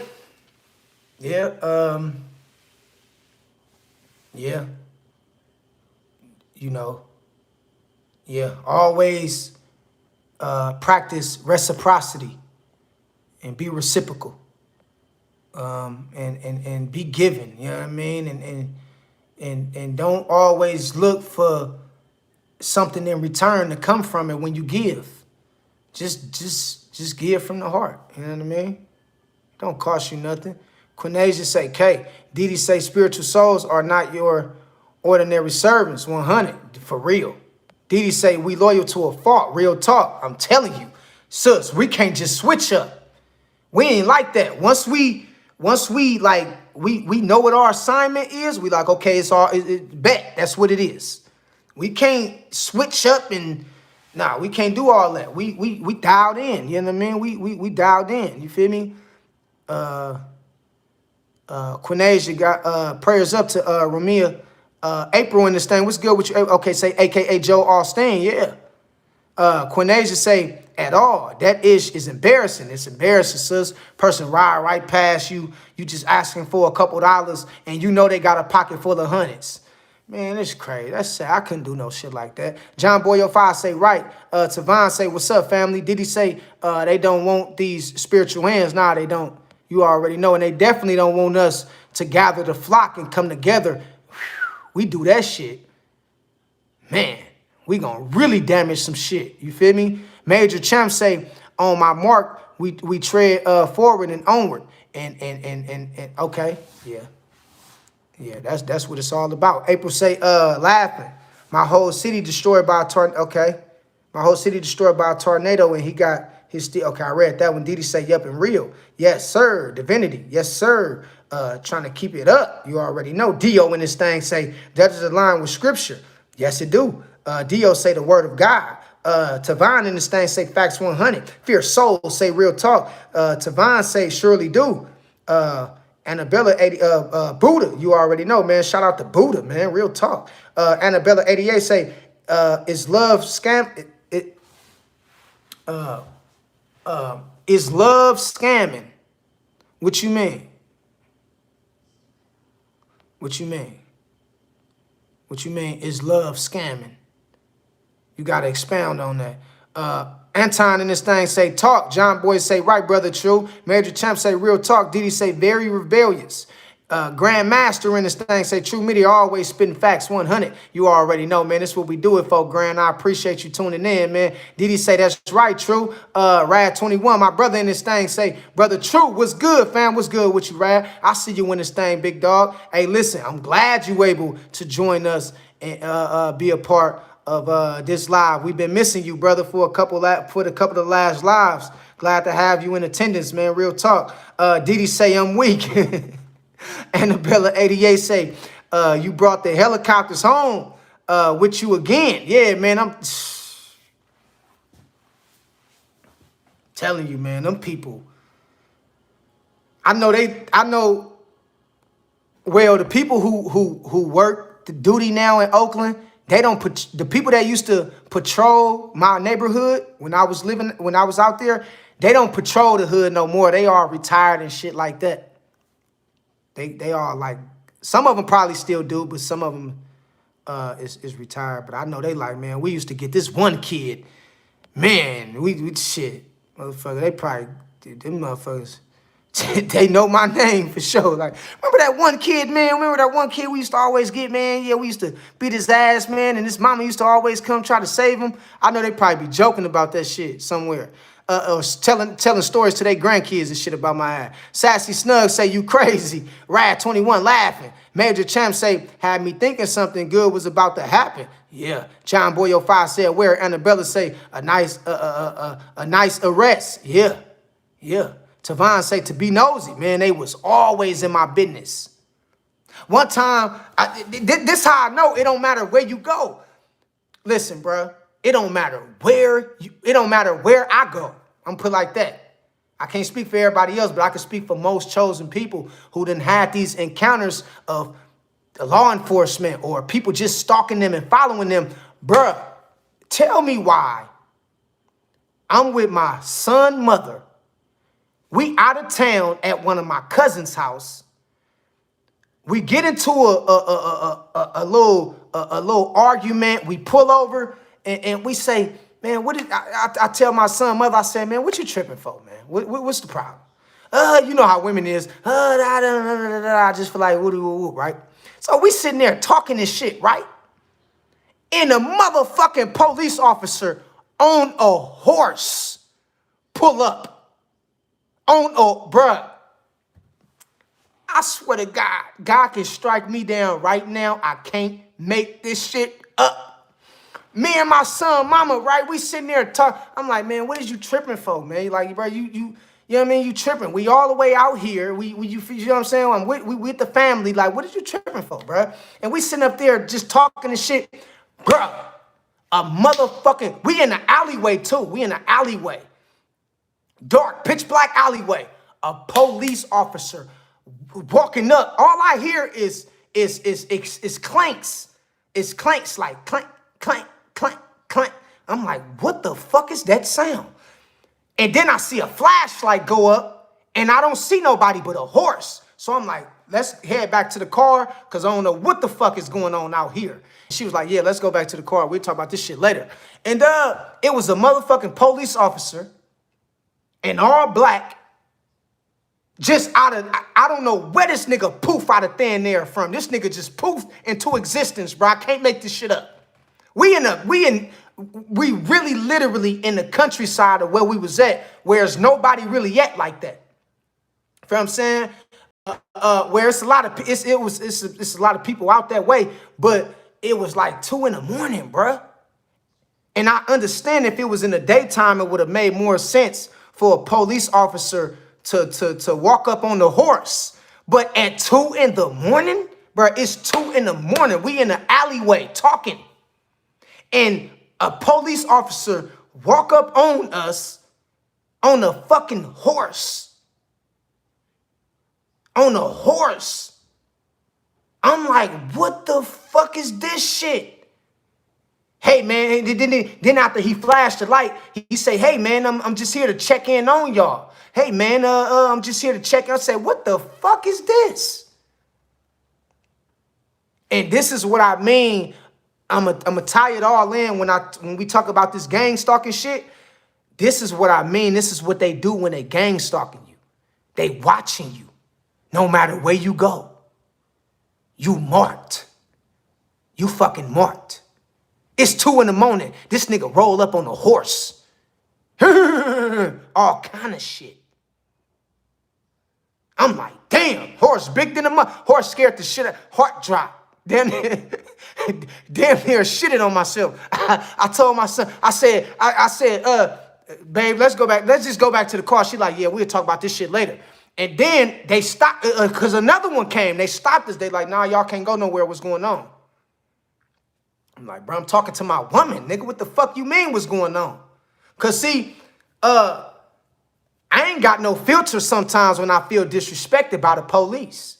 I'm going to let them have it. Nigga, what the fuck you mean? Nigga, I'm talking to my girl. Straight up, nigga. We talking. We can't talk. Y'all better get up out of here. Like, bitch ass nigga. So we got up out of there. You know, we ain't want to wait to see what was going to happen because it might not have been no good shit. Sassy Snug said, remember the movie Goodfellas with the helicopters? Yeah, Goodfellas. Yeah, I remember that one. You crazy. Didi say, yep. Nisi say, LOL. I love a good story. Yeah, man, these stories is crazy. I got so many of them. Annabella 88 say, you had to flip a U. Yeah, I had to. I try to, bro, I'm in my Mercedes Benz, bro. Listen. I think the prom had just passed and shit. So I went to prom and shit. It's all fly and fresh in the Mercedes Benz and just living good. And 2 months later, I was in jail, nigga. I was in jail. Just 2 months before that, nigga, I'm in the Mercedes Benz. High school shit, nigga, we doing it big and shit, you feel what I'm saying, at the prime and shit. I got all my niggas out there and shit, got my girl, you know what I mean, and all shit like that. We fly and shit, fresh, you feel me? If y'all go back and look at my picture on my post on my channel, y'all gonna see me and one of my girls hugged up in my prime picture. 2 months after that picture, if y'all go back to my channel and y'all see the pictures in the post, y'all gonna see when I was at the prime. I was fresh and shit, you know what I mean? I was immaculate type shit, you dig what I'm talking about? Red and shit, you feel what I'm saying? Red and white and shit, that just looking all him and shit. And then 2 months after that, I got jammed up, bruh. Car, everything, gone. I'm in jail and shit. Telling you, bruh. They was on my ass, I'm telling you. Didi say, Nisi, Nisi ditto, yeah. Quinasia say, you gotta have like 4 routes. You do. You gotta have at least, 4 routes. And this something I used to do when I was working, and I used to sometimes come home from work. I just stop a block away from my house. I stop and I park on the next block just to see who probably following me. You got to do shit like that. So, like, sometimes when I used to come home from work and shit, I'm going to the house, I'm hella tired. I'll be like, you know what? I'm about to go park 2 blocks up the street and see who following me or who try to pull up behind me in my driveway or in front of my house. And I used to just watch my house from like 2 blocks away just to make sure it wasn't nobody following me home. Got to do shit like that, man. Straight up. We used to be on shit in the streets. And even I still do it right now to this day. Nisi say Didi laughing. Real Ish 286 say you're my cousin Charles is Glow, aka Lil Jojo.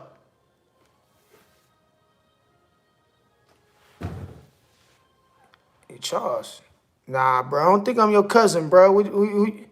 You said you're my cousin, Charles is Geo, aka Little JoJo. I don't know no Little JoJo, brother. I don't know no little JoJo, but it's all love though, bro. Crystal Griggs say, yeah, shaking my head. That gang stalking is crazy. It's crazy. Major Champ say, did you see the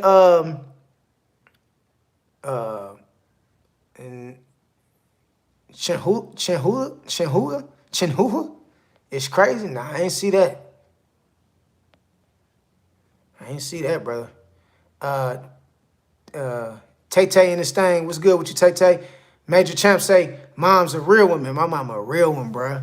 She a real one, dog. My mama a real one, bruh. And my mama from Chicago. So, you know, my mama, listen, my mama will put some hands on your ass. She from Chicago, my nigga. See, my mama and my aunties and my big cousins, they all from Chicago. So you know Chicago motherfuckers crazy. Then in 1981, my grandma moved to Oakland, to an even crazier motherfucking place. So now you got a lot of us, our generation, it's hundreds of us running around this motherfucker. You feel what I'm saying? All from my grandma moving from Chicago and relocating to Oakland. Okay, and the reason why my grandma moved from Chicago and relocated to Oakland, because my mom and them was in gangs and shit. They was vice lords. You feel me? My mama a vice lord, my nigga. My uncles and shit, they was vice lords. You feel me? And so they was getting into a lot of shit out there in Chicago. And so my grandma, she moved. Let me tell y'all something about my grandma.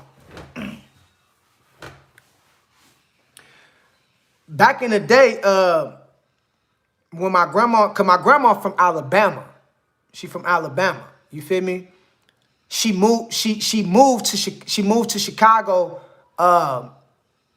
after she bought her first property. She moved to Chicago, and then she had my mama and them there, and my uncles and shit.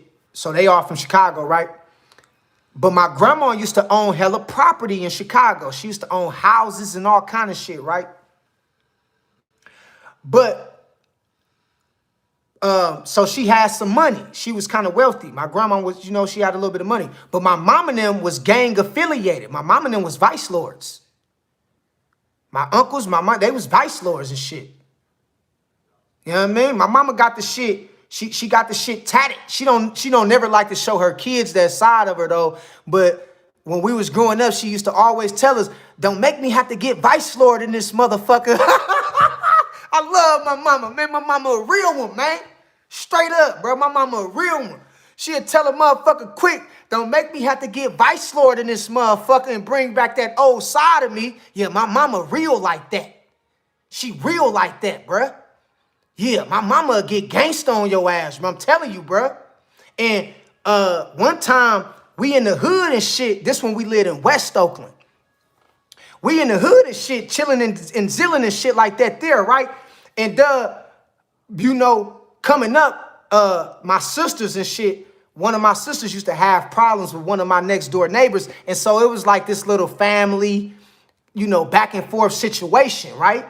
Between my family and my next door neighbors, we didn't get along like that type shit, right? So one of the ladies from the next door neighbors, she went and talking and popping off at the mouth. Yeah, you motherfuckers ain't gonna do shit. I'm over here now. Auntie Woody Whoop over here now. I'm the baddest motherfucker out here. My mama grabbed her ass and flipped her and started beating her ass, bro, in front of everybody. And everybody like, nah, Mama B, don't do that, Mama B. Nah, Mama B, don't do that. Mama B, nah, don't, Mama B. Shit, Mama B went back vice lord on that ass. Straight up, I come from real ones, man. That's why I'm real like this. You couldn't be no pussy ass motherfucker coming from my family. My motherfucking shit, my uncles and shit, they from Chicago, nigga. They'll chin check your shit. Straight up. And they still all out there in Chicago. Now, it's, you know, it's most of us Most of the family's still out there in Chicago, and now it's a lot of us out here in California, because since 1981, you know, a lot of shit, a lot of kids and shit. You know, our aunties and uncles had a lot of kids, and now we all out here in California. But we all from California, though. We all from Oakland, you feel me? But the rest, like the elders in my family, they from Chicago. They from Illinois.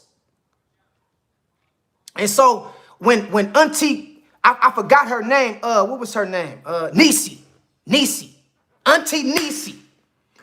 So y'all know how when you got a next door neighbor and you know they don't get along with your family and you don't get along with you don't get along with their family. Well, Auntie Niecy came out there popping her shit one day. Like, yeah, Auntie Niecy out here now. Ain't nobody gonna do shit to my niece or my nieces. And she was popping that shit off at, people that was on the side of, next door that was everybody, towards the family and shit, right?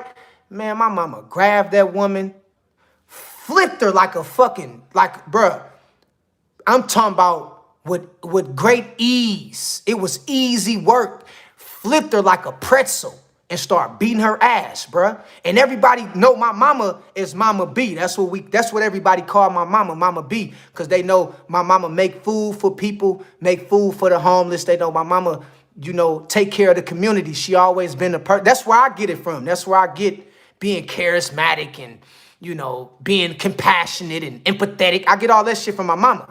You know what I mean? And my grandma and shit like that there. And so, my mama everybody know my mama. You feel what I'm saying? So, but they never seen that side of my mama like that before. And this shit happened more than once. My mama had to show a motherfucker, you better shut your fucking mouth. All right? Because I'm trying to be cool. See, let me tell you a little bit something about me and my mama. And my relatives and shit like that. We don't do the shit starting and starting mess. We finish it. Yeah, we good finishers. We not good when it comes to starting mess and bullshit, but we good when it comes to finishing some shit. We ain't gonna initiate or go out our way to try to, you know what I mean? I'm telling you, listen, it's just gonna take some time, but we're gonna tell you like, listen, you don't want these problems. I'm trying to be cool. You feel what I'm saying? Go play with somebody else now. And that's what my mama was trying to tell Auntie Niecy. Now, make a long story short, my Auntie Niecy and my mama, they got along later on down the line. Auntie Niecy came to the realization to understand that my mama was just a person not to fuck with. You gonna get your ass whooped. So they became cool and shit like that. And make a long story short, all the bullshit was squashed and all the girls, my sisters and the next door neighbors, sisters, they all got along and came back together and, and shit like that there. But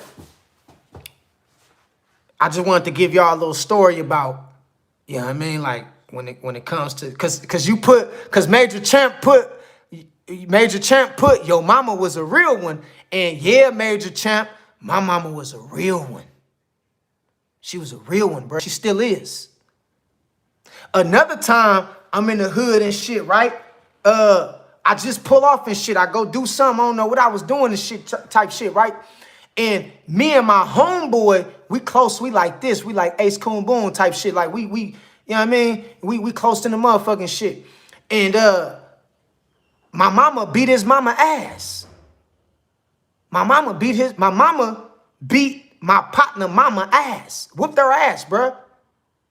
You know what I mean? And it was the same kind of situation, just a different day. She talking that shit. Da-da-da-da-da-da. I'm tired of Brenda thinking woody woo woo woo woo.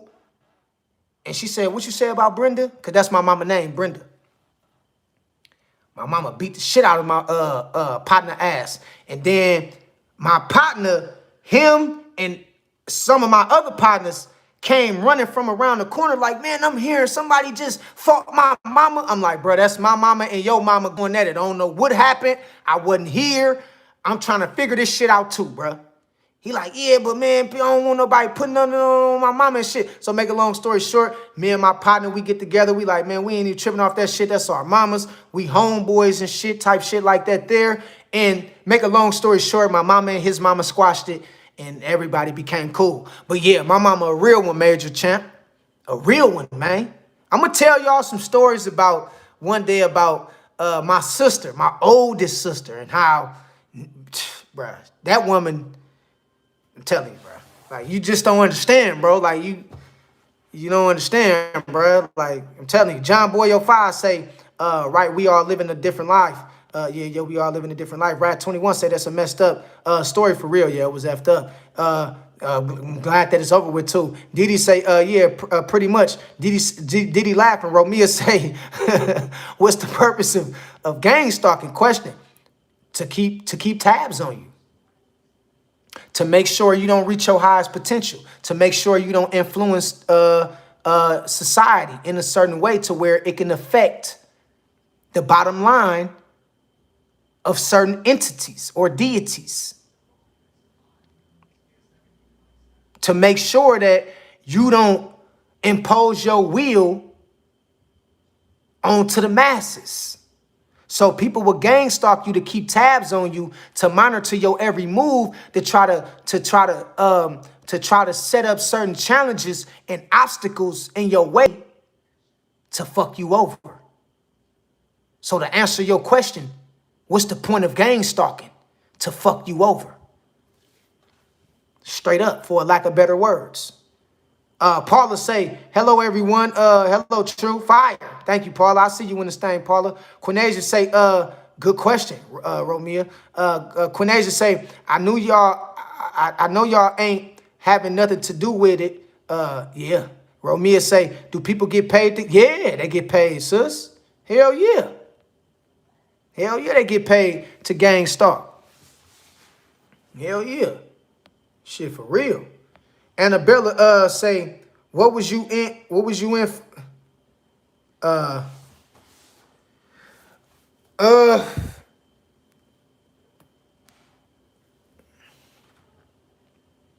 don't know what you mean by that, Annabella. Didi got the 100. Rad say thank you, miss y'all too. For real. Yeah, I see you in this thing, brother. Sassy Snug say, now it's a horse.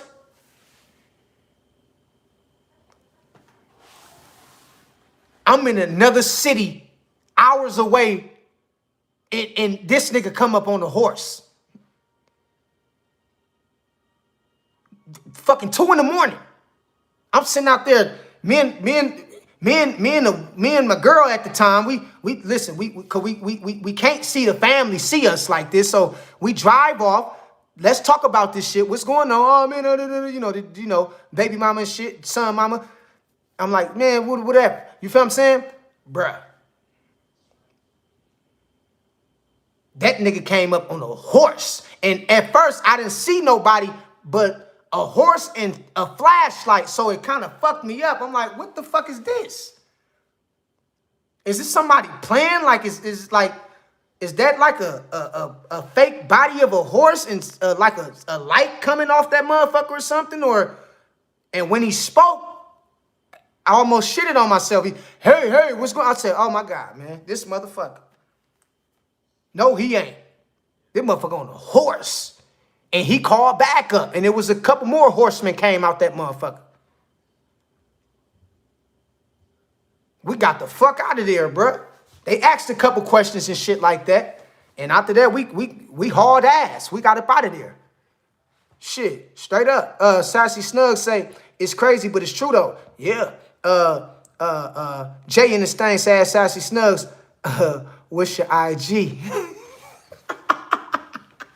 Bro, don't be in my chat trying to, listen, I ain't no player hater though. I'm a player from the Himalayas, bro. I don't do the, listen, bro. But don't be in my chat, man, trying to get at my sissies and shit over here, man, on True Media. I do got some fine women on the channel and shit, I do. And some of the brothers just come into the chat just to try to get numbers. I done seen that shit a couple times. They like, brother True, hook me up. I'm like, hook you up with who? So-and-so. I'm like, man, get your ass out of here, bro. We trying to learn about God and praise the Most High. You over here trying to get numbers and shit. Tripping. Straight up. Annabella say, yeah. John 05 say, ain't the truth. Yeah, you already know. Nisi say, I'm laughing. Nisi say, that cop on the horse probably astral projected. Yeah, I'm just out of, I'm talking about just, I don't know where he came from. I don't know where he came from. It wasn't the police. We was way away from the police station. Miles away from the police station. I don't know where he came from, you feel me? And 2 other ones came behind him. I'm like, I don't know if these niggas like the, you know, the Ninja Turtles underground and shit. You know what I mean? The fucking eating slices of pizza and they just hurt us and shit. I'm like, I don't feel good. Now looking back at it, man, that probably was some shit we didn't want to have no parts in. That probably was one of them shapeshifters. I'm telling you, 2 in the morning on a horse? You tripping, bruh.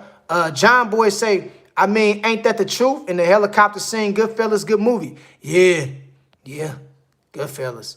Quinn Asia say, oh yeah, I seen that. Brilliant Beard say, funny.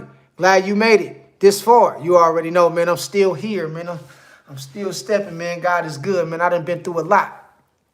So when I tell y'all, Brother True done been in some shit, and I tell y'all about growing up and, you know, just, I ain't gonna lie, bro. God is good, bro. I came a long way. All my people think so too. They always tell me that they proud of me because they know I came a long way. Rad 21 say, the freshness on the block 100. Yeah, bro. I'm telling you, bro. Good old shot rack. Yeah, man. My mama and them from the rack, bro. They vice lords, bro. You know what I mean? Straight up. And my mama got that shit tatted, but she got it tatted on the way to where you can't really, like, she don't be wanting to show us either.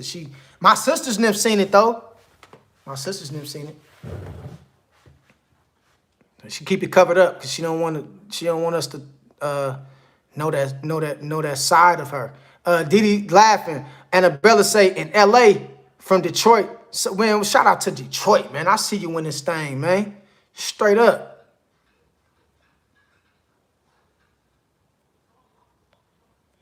That's what's up. Major Champ say, yo, mama, the 2 women from the Knockout Wood music video with the Knock on Wood music video with BG Knockout. I don't know about all that, but let me stop talking about my mama for somebody to say some shit. They're gonna get their ass in trouble. So let me shift the question back to gang stalking and get off my mama, because somebody gonna say some shit that gonna press a button, motherfucker gonna pop. You feel what I'm saying? Annabella say, I'm in from Chicago. What's up? Yeah, okay. Yeah, I see you in this thing, big dog. Sassy Snug say, I wish that I had a better relationship with my family. Yeah, man. Yeah, it's unfortunate. You know, a lot of people don't get the experience or having that, just that time, you know, the memories, you know, that love, that support from their family. And, you know, man, it's tough. It is. It's tough. It really is, because even though I talk about family issues, because we all deal with family issues, one thing I would never sit up here and say is I don't get along with my family. I get along with my family. I love my family, and my family love me. And we always was a family that fight, but we also come together and learn how to make up for the differences that we had towards each other. My family is a family that's very spiritual. My grandma kept us in church. Every grandchild, everybody who came under the umbrella of my grandma, rest in peace to her soul, Big Mama. She kept all of us in church. She always used to crack the Bible open on us and teach us about the Bible and about Christ and about spirituality and things pertaining to Christianity. And so we was always held to a higher regard when it comes to how we conduct ourselves and when it comes to how we stick together and how we treat each other. And so, you know, when you got it like that, that's why, I'm big on family. I know a lot of people it don't make sense to because a lot of people don't get along with their family, and I see, but that don't mean you give up on your family. That don't mean you just say F your family and shit like that. Now, sometimes you gotta isolate yourself from your family and you gotta just speak to them and talk to them from a distance. But it's sad when people say they never got the opportunity or don't get the opportunity to really get that experience or that support from their loved ones. And what I would just tell you is to just keep God first, keep your head up. And, I can't tell you not to let it bother you because it will bother you. You feel what I'm saying? Real shit. That's your family. Everybody deserves to come from a loving and a caring family. That's what this shit is all about. So I wouldn't say it ain't gonna bother you from time to time because it might do. But I would just tell you, keep your mind on God, and it'll help you cope with that situation a little bit better. You feel what I'm saying? But thanks for sharing that. Annabella say, you're multicultural. Yeah, man. Real talk. Major Champ say, Sassy Snugs, you got family here, and you definitely got family here, Sassy Snugs, and we want to welcome you with open arms into the family and tell you we love you, and you one of us, and we with you. We got you. Quinasia say, yay. Didi say, at Major Champ, what's the name of the movie? Nisi say, LOL, we got some stuff in common, true. I got an auntie Nisi too. And my mom is effing crazy. Yeah, I'm telling you, bro. But my mama she's a good lady. She's a good person. Very spiritual. Very, very spiritual. Very connected to the divine. Most people love my mama. Everybody love my mama. Shit, what I'm talking about. And my mama used to always have a lot of gatherings at the house with her friends coming over to play dominoes, play spades, and they sit up in the living room and kick the kids out because you got to stay out of grown folk business, and they'll send us outside, and y'all know how the mamas used to do it. And so, my mama had good friends and shit who used to look out for her, and she used to look out for them, and they used to, we all used to come together and look out for each other and shit like that. And so, yeah, my mama, man, she the realest, man, real talk. Major Champ say, Didi, which one? Didi say, Major Champ, that you spoke of earlier. I forgot which one he was talking about, Didi. I forgot which movie he was talking about. Nisi say, she from Philly. Didi said, Nisi, who from Philly, Nisi? Nisi, you from Philly? Shout out to Philadelphia, man. I told you, I got people, man, my people, man, shout out to my brother from New Jersey. My brother in Detroit. Man, we be tapped in over here. I be having my people from Africa, they come in, my people from Europe, my people from Spain, Asia. I got people everywhere, man. They always telling me, man, we love the channel, man. I appreciate y'all. I love y'all, man. Real talk. Major Champ say, at Didi, no problem. John Boyo 5 say, Major Champ, Hostile was a disgusting movie. So was the second film, Hostile. I never seen that one either. Didi laughing. Major Champ say, John Boy, I made the mistake of watching the second movie when I was younger, and it messed me up. I never seen it. Which one y'all talking about? Hostile? Maybe I have seen it. Rad 21 saying a horse and a flashlight is diabolical. Bruh. Telling you. It's crazy. Real talk. John Boyo 5 say, Major Champ, I know same. Didi say, RP Big Mama, yeah, rest in peace, Mom. You already know. It's my grandma, man. She transitioned. She transitioned 20 years ago, man. Real talk. Family ain't been the same since, but we still stick together when we do what we got to do to be there for each other when we could. But, losing my grandma was a huge blow to all of my family. My aunties, my uncles. Did nobody take that shit? Not even the grandkids. None of us took that shit light. That shit, she was the glue. She was the one that kept everything pretty much intact. You know how grandmothers do. It's always a grandmother or a grandfather that be the glue to the family, that keep everything intact, or like an auntie who keep everything in order, and she was the one for the family. Didi say, shout out Mon Dukes. At Sassy Snug say, thank you, True Midi. You already know, sis, I got you. Major Champ say, True, just know I wasn't disrespecting. I was saying your mom reminded me of the two women in the music video when you said she flipped that lady over.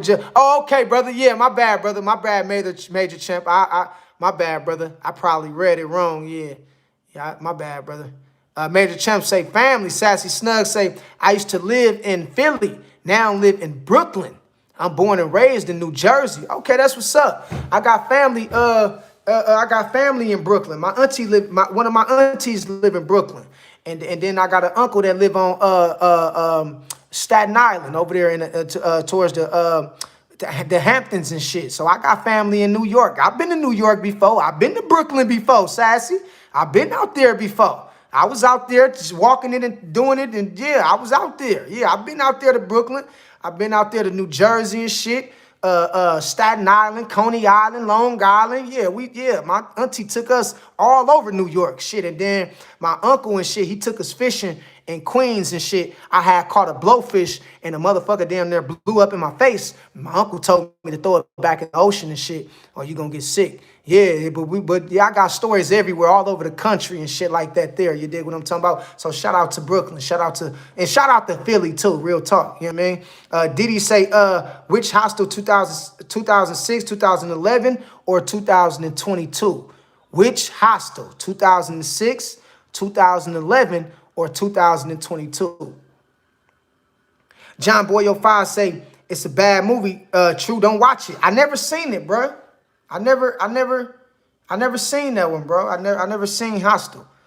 Maybe I did see it and I just wasn't. I wasn't familiar with the title of the movie. I don't know though. Didi say all three were sick.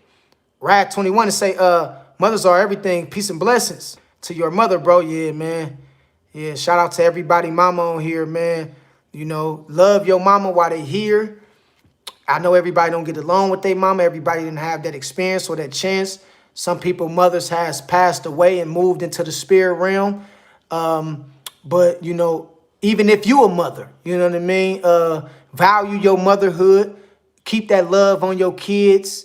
And, you know, when you got your mother here, you pour that love back into your parents while they still here. You know what I mean? Because you only get one mama and one daddy. You dig what I'm talking about? And if you is a mother, pour that love into your kids so they won't forget the training that you put on them when they get older. Didi say, at John Boy, okay, thanks. Hillary in this thing say, I love your content. Thank you, Hillary. I appreciate that, Hillary. Real talk. Thanks for being a part of the live. Sassy Snug say, I miss Philly and South Jersey. Yeah, that's that East Coast stuff. Hey, you know what messed me up, Sassy, when I got to New York? Because, you know, I'm from California. So, you know, the weather is good. The air is dry. You know, the ocean is shining and everything is moving right.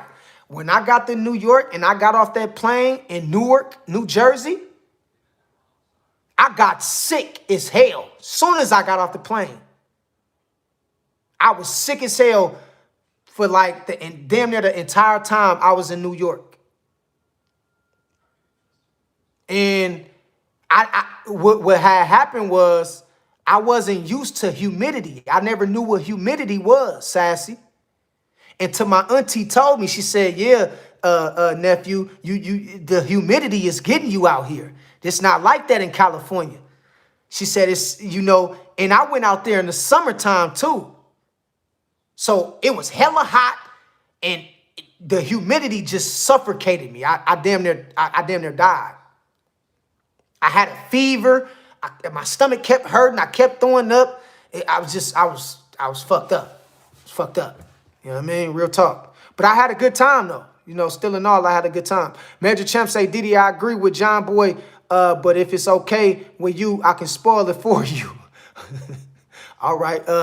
Yeah, go ahead, man. Speak on it. What is it? What's the movie about? What is it? Y'all said it's Hostel, right?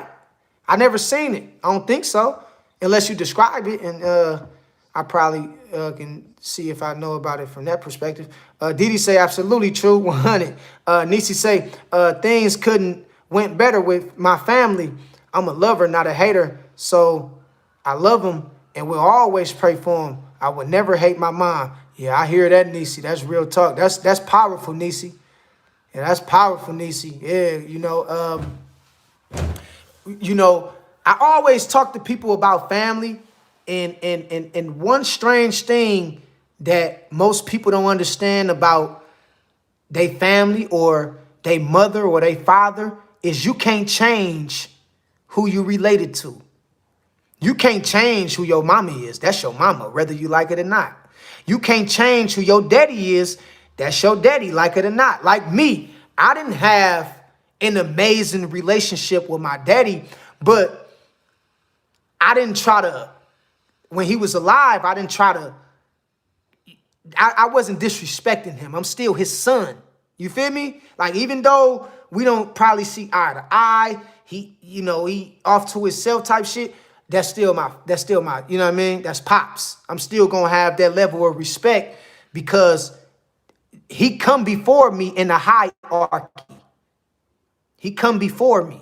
So a lot of people, I talk to them and they say, I don't get along or I don't do this, but you're not supposed to hate your parents. If you're not going to deal with them like that, then, it ain't nothing wrong with distancing yourself away from your family or even from your parents if you got to, if y'all not connecting or seeing eye to eye. But that don't mean you go out your way to bash them, put your business all over on social media and everybody else in your business. And nah, that ain't what we do. What happens in the family stays in the family, straight up. This family business.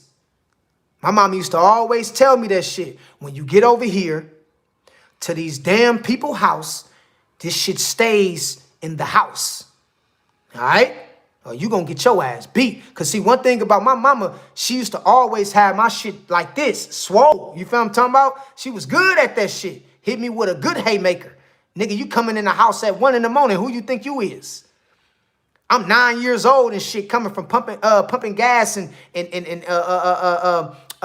hanging out with the friends and shit, coming in the house not 1 in the morning, but like at 11, 12 at night. And my mama like, didn't I tell your ass to bring in front of the house when the street lights cut on? Yeah. I told your ass. Go in there and get your ass ready for bed and go take a shower and get your ass in bed so you get up and go to school tomorrow. Yeah, my mama was a real one, bruh.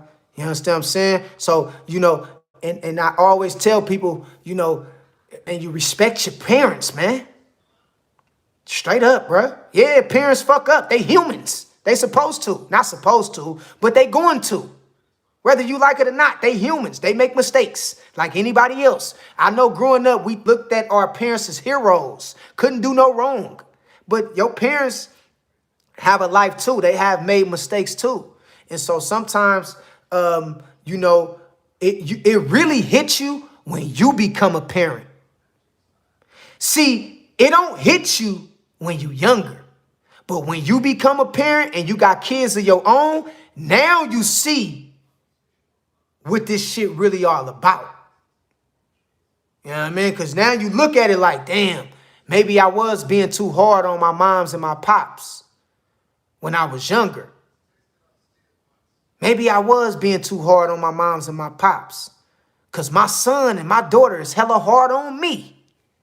You know what I mean? Now you see, because now you a parent. When you become a parent, you look at this shit entirely different. You always keep that love for your parents and keep that love on your kids if you is a parent. John Boy say, I'm almost 38. True is crazy. You still young, brother. Don't trip. You still got Similac on your breath. You still young.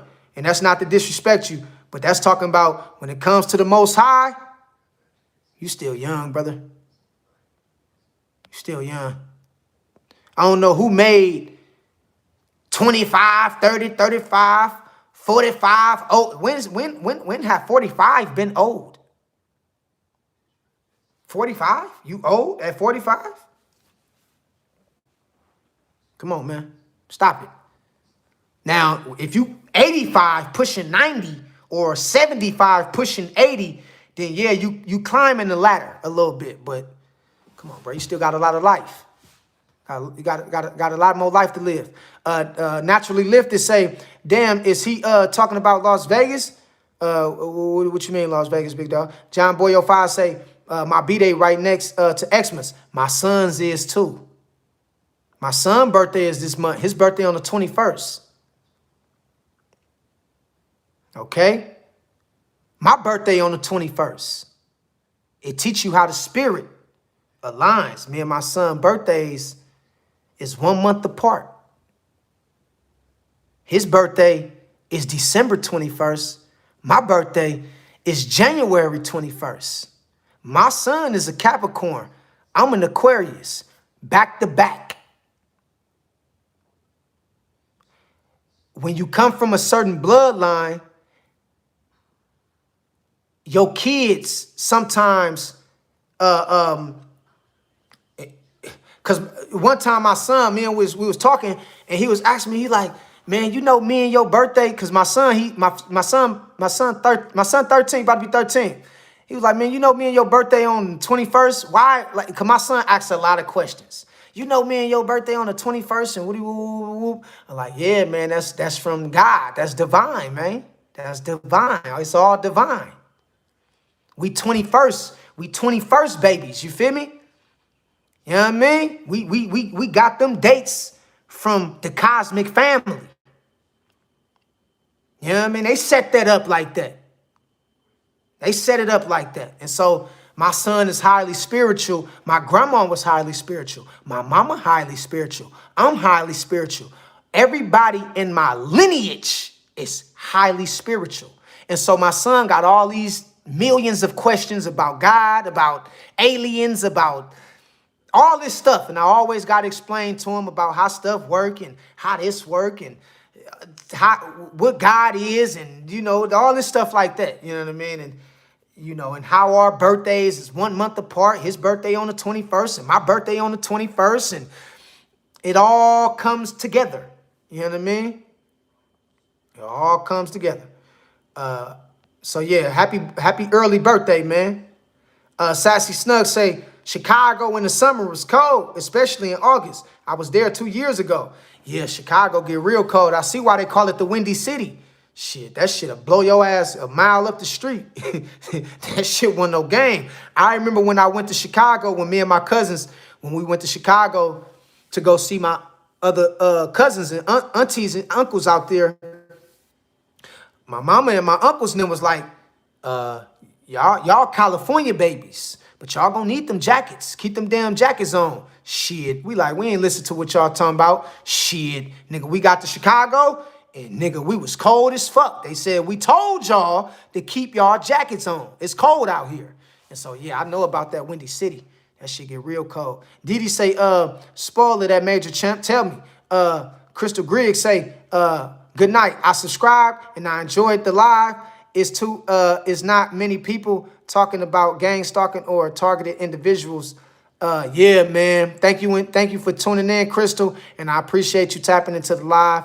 And I know we just talking now and just having a discussion about life and stuff. And this is what it's all about. I'm just reading questions before I get ready to knock off. I gotta go get something to eat. Paula say hi. I see you. Okay, Paula. What's good, Paula? Damn, Paula, I ain't see you a couple lives either. Glad to see you back in the place to be. Narnia say sup. John Boy say I love my mom, but she's a bot sometimes. Yeah, it be like that. Didi say the contract is officially to come into contact with our spiritual family tribe. We have a physical family and a spiritual family. That's exactly right, Didi. That's true. Quinasia say, I remember I was sick in the summertime. It was terrible. I'm in New York, Jamaica, Queens, Jamaica. Yeah, I'm in Jamaican Queens. Yeah, man. What got me was the humidity, Queen. That's what got me. It was the humidity. I just wasn't, I never, even when because I always traveled to, I've been to hella places. I've been to Louisiana. I got aunties and uncles out there, Texas. I've been pretty much all over the country. But when I went to the East Coast, it was just a weather my body was, it wasn't used to at all. At all. And that shit demolished me. Rad21 say Hostile was actually good, but twisted. Yeah, I never seen it, Rad. Didi say, a cosmic family. Yep, real is true. You already know, sis. This is what we is on this channel. Yeah, we spiritual family. This is what we do it for. John Boy 05 got the strength. You already know. Stay strong, brother. Brilliant Beard say, get something to eat, fam. Yeah, we about to go do that. And then I gotta go check on my car and shit. John Boy 05 say, dude, mine's the second. How weird. Yours the 2nd of what? The 2nd of December? So you a Capricorn too, huh? You December? Yeah, that's Capricorn. Late December, early January, that's all like Capricorn. But that's what's up, man. Happy early birthday, man. Man, do it right, man. Do it right for your B-Day. Sassy Snug say, what about with all this digital ID BS? We all just want to live life. And I'm a Gemini, June 15th, 1993. Woo! Yeah, we all them 90s babies.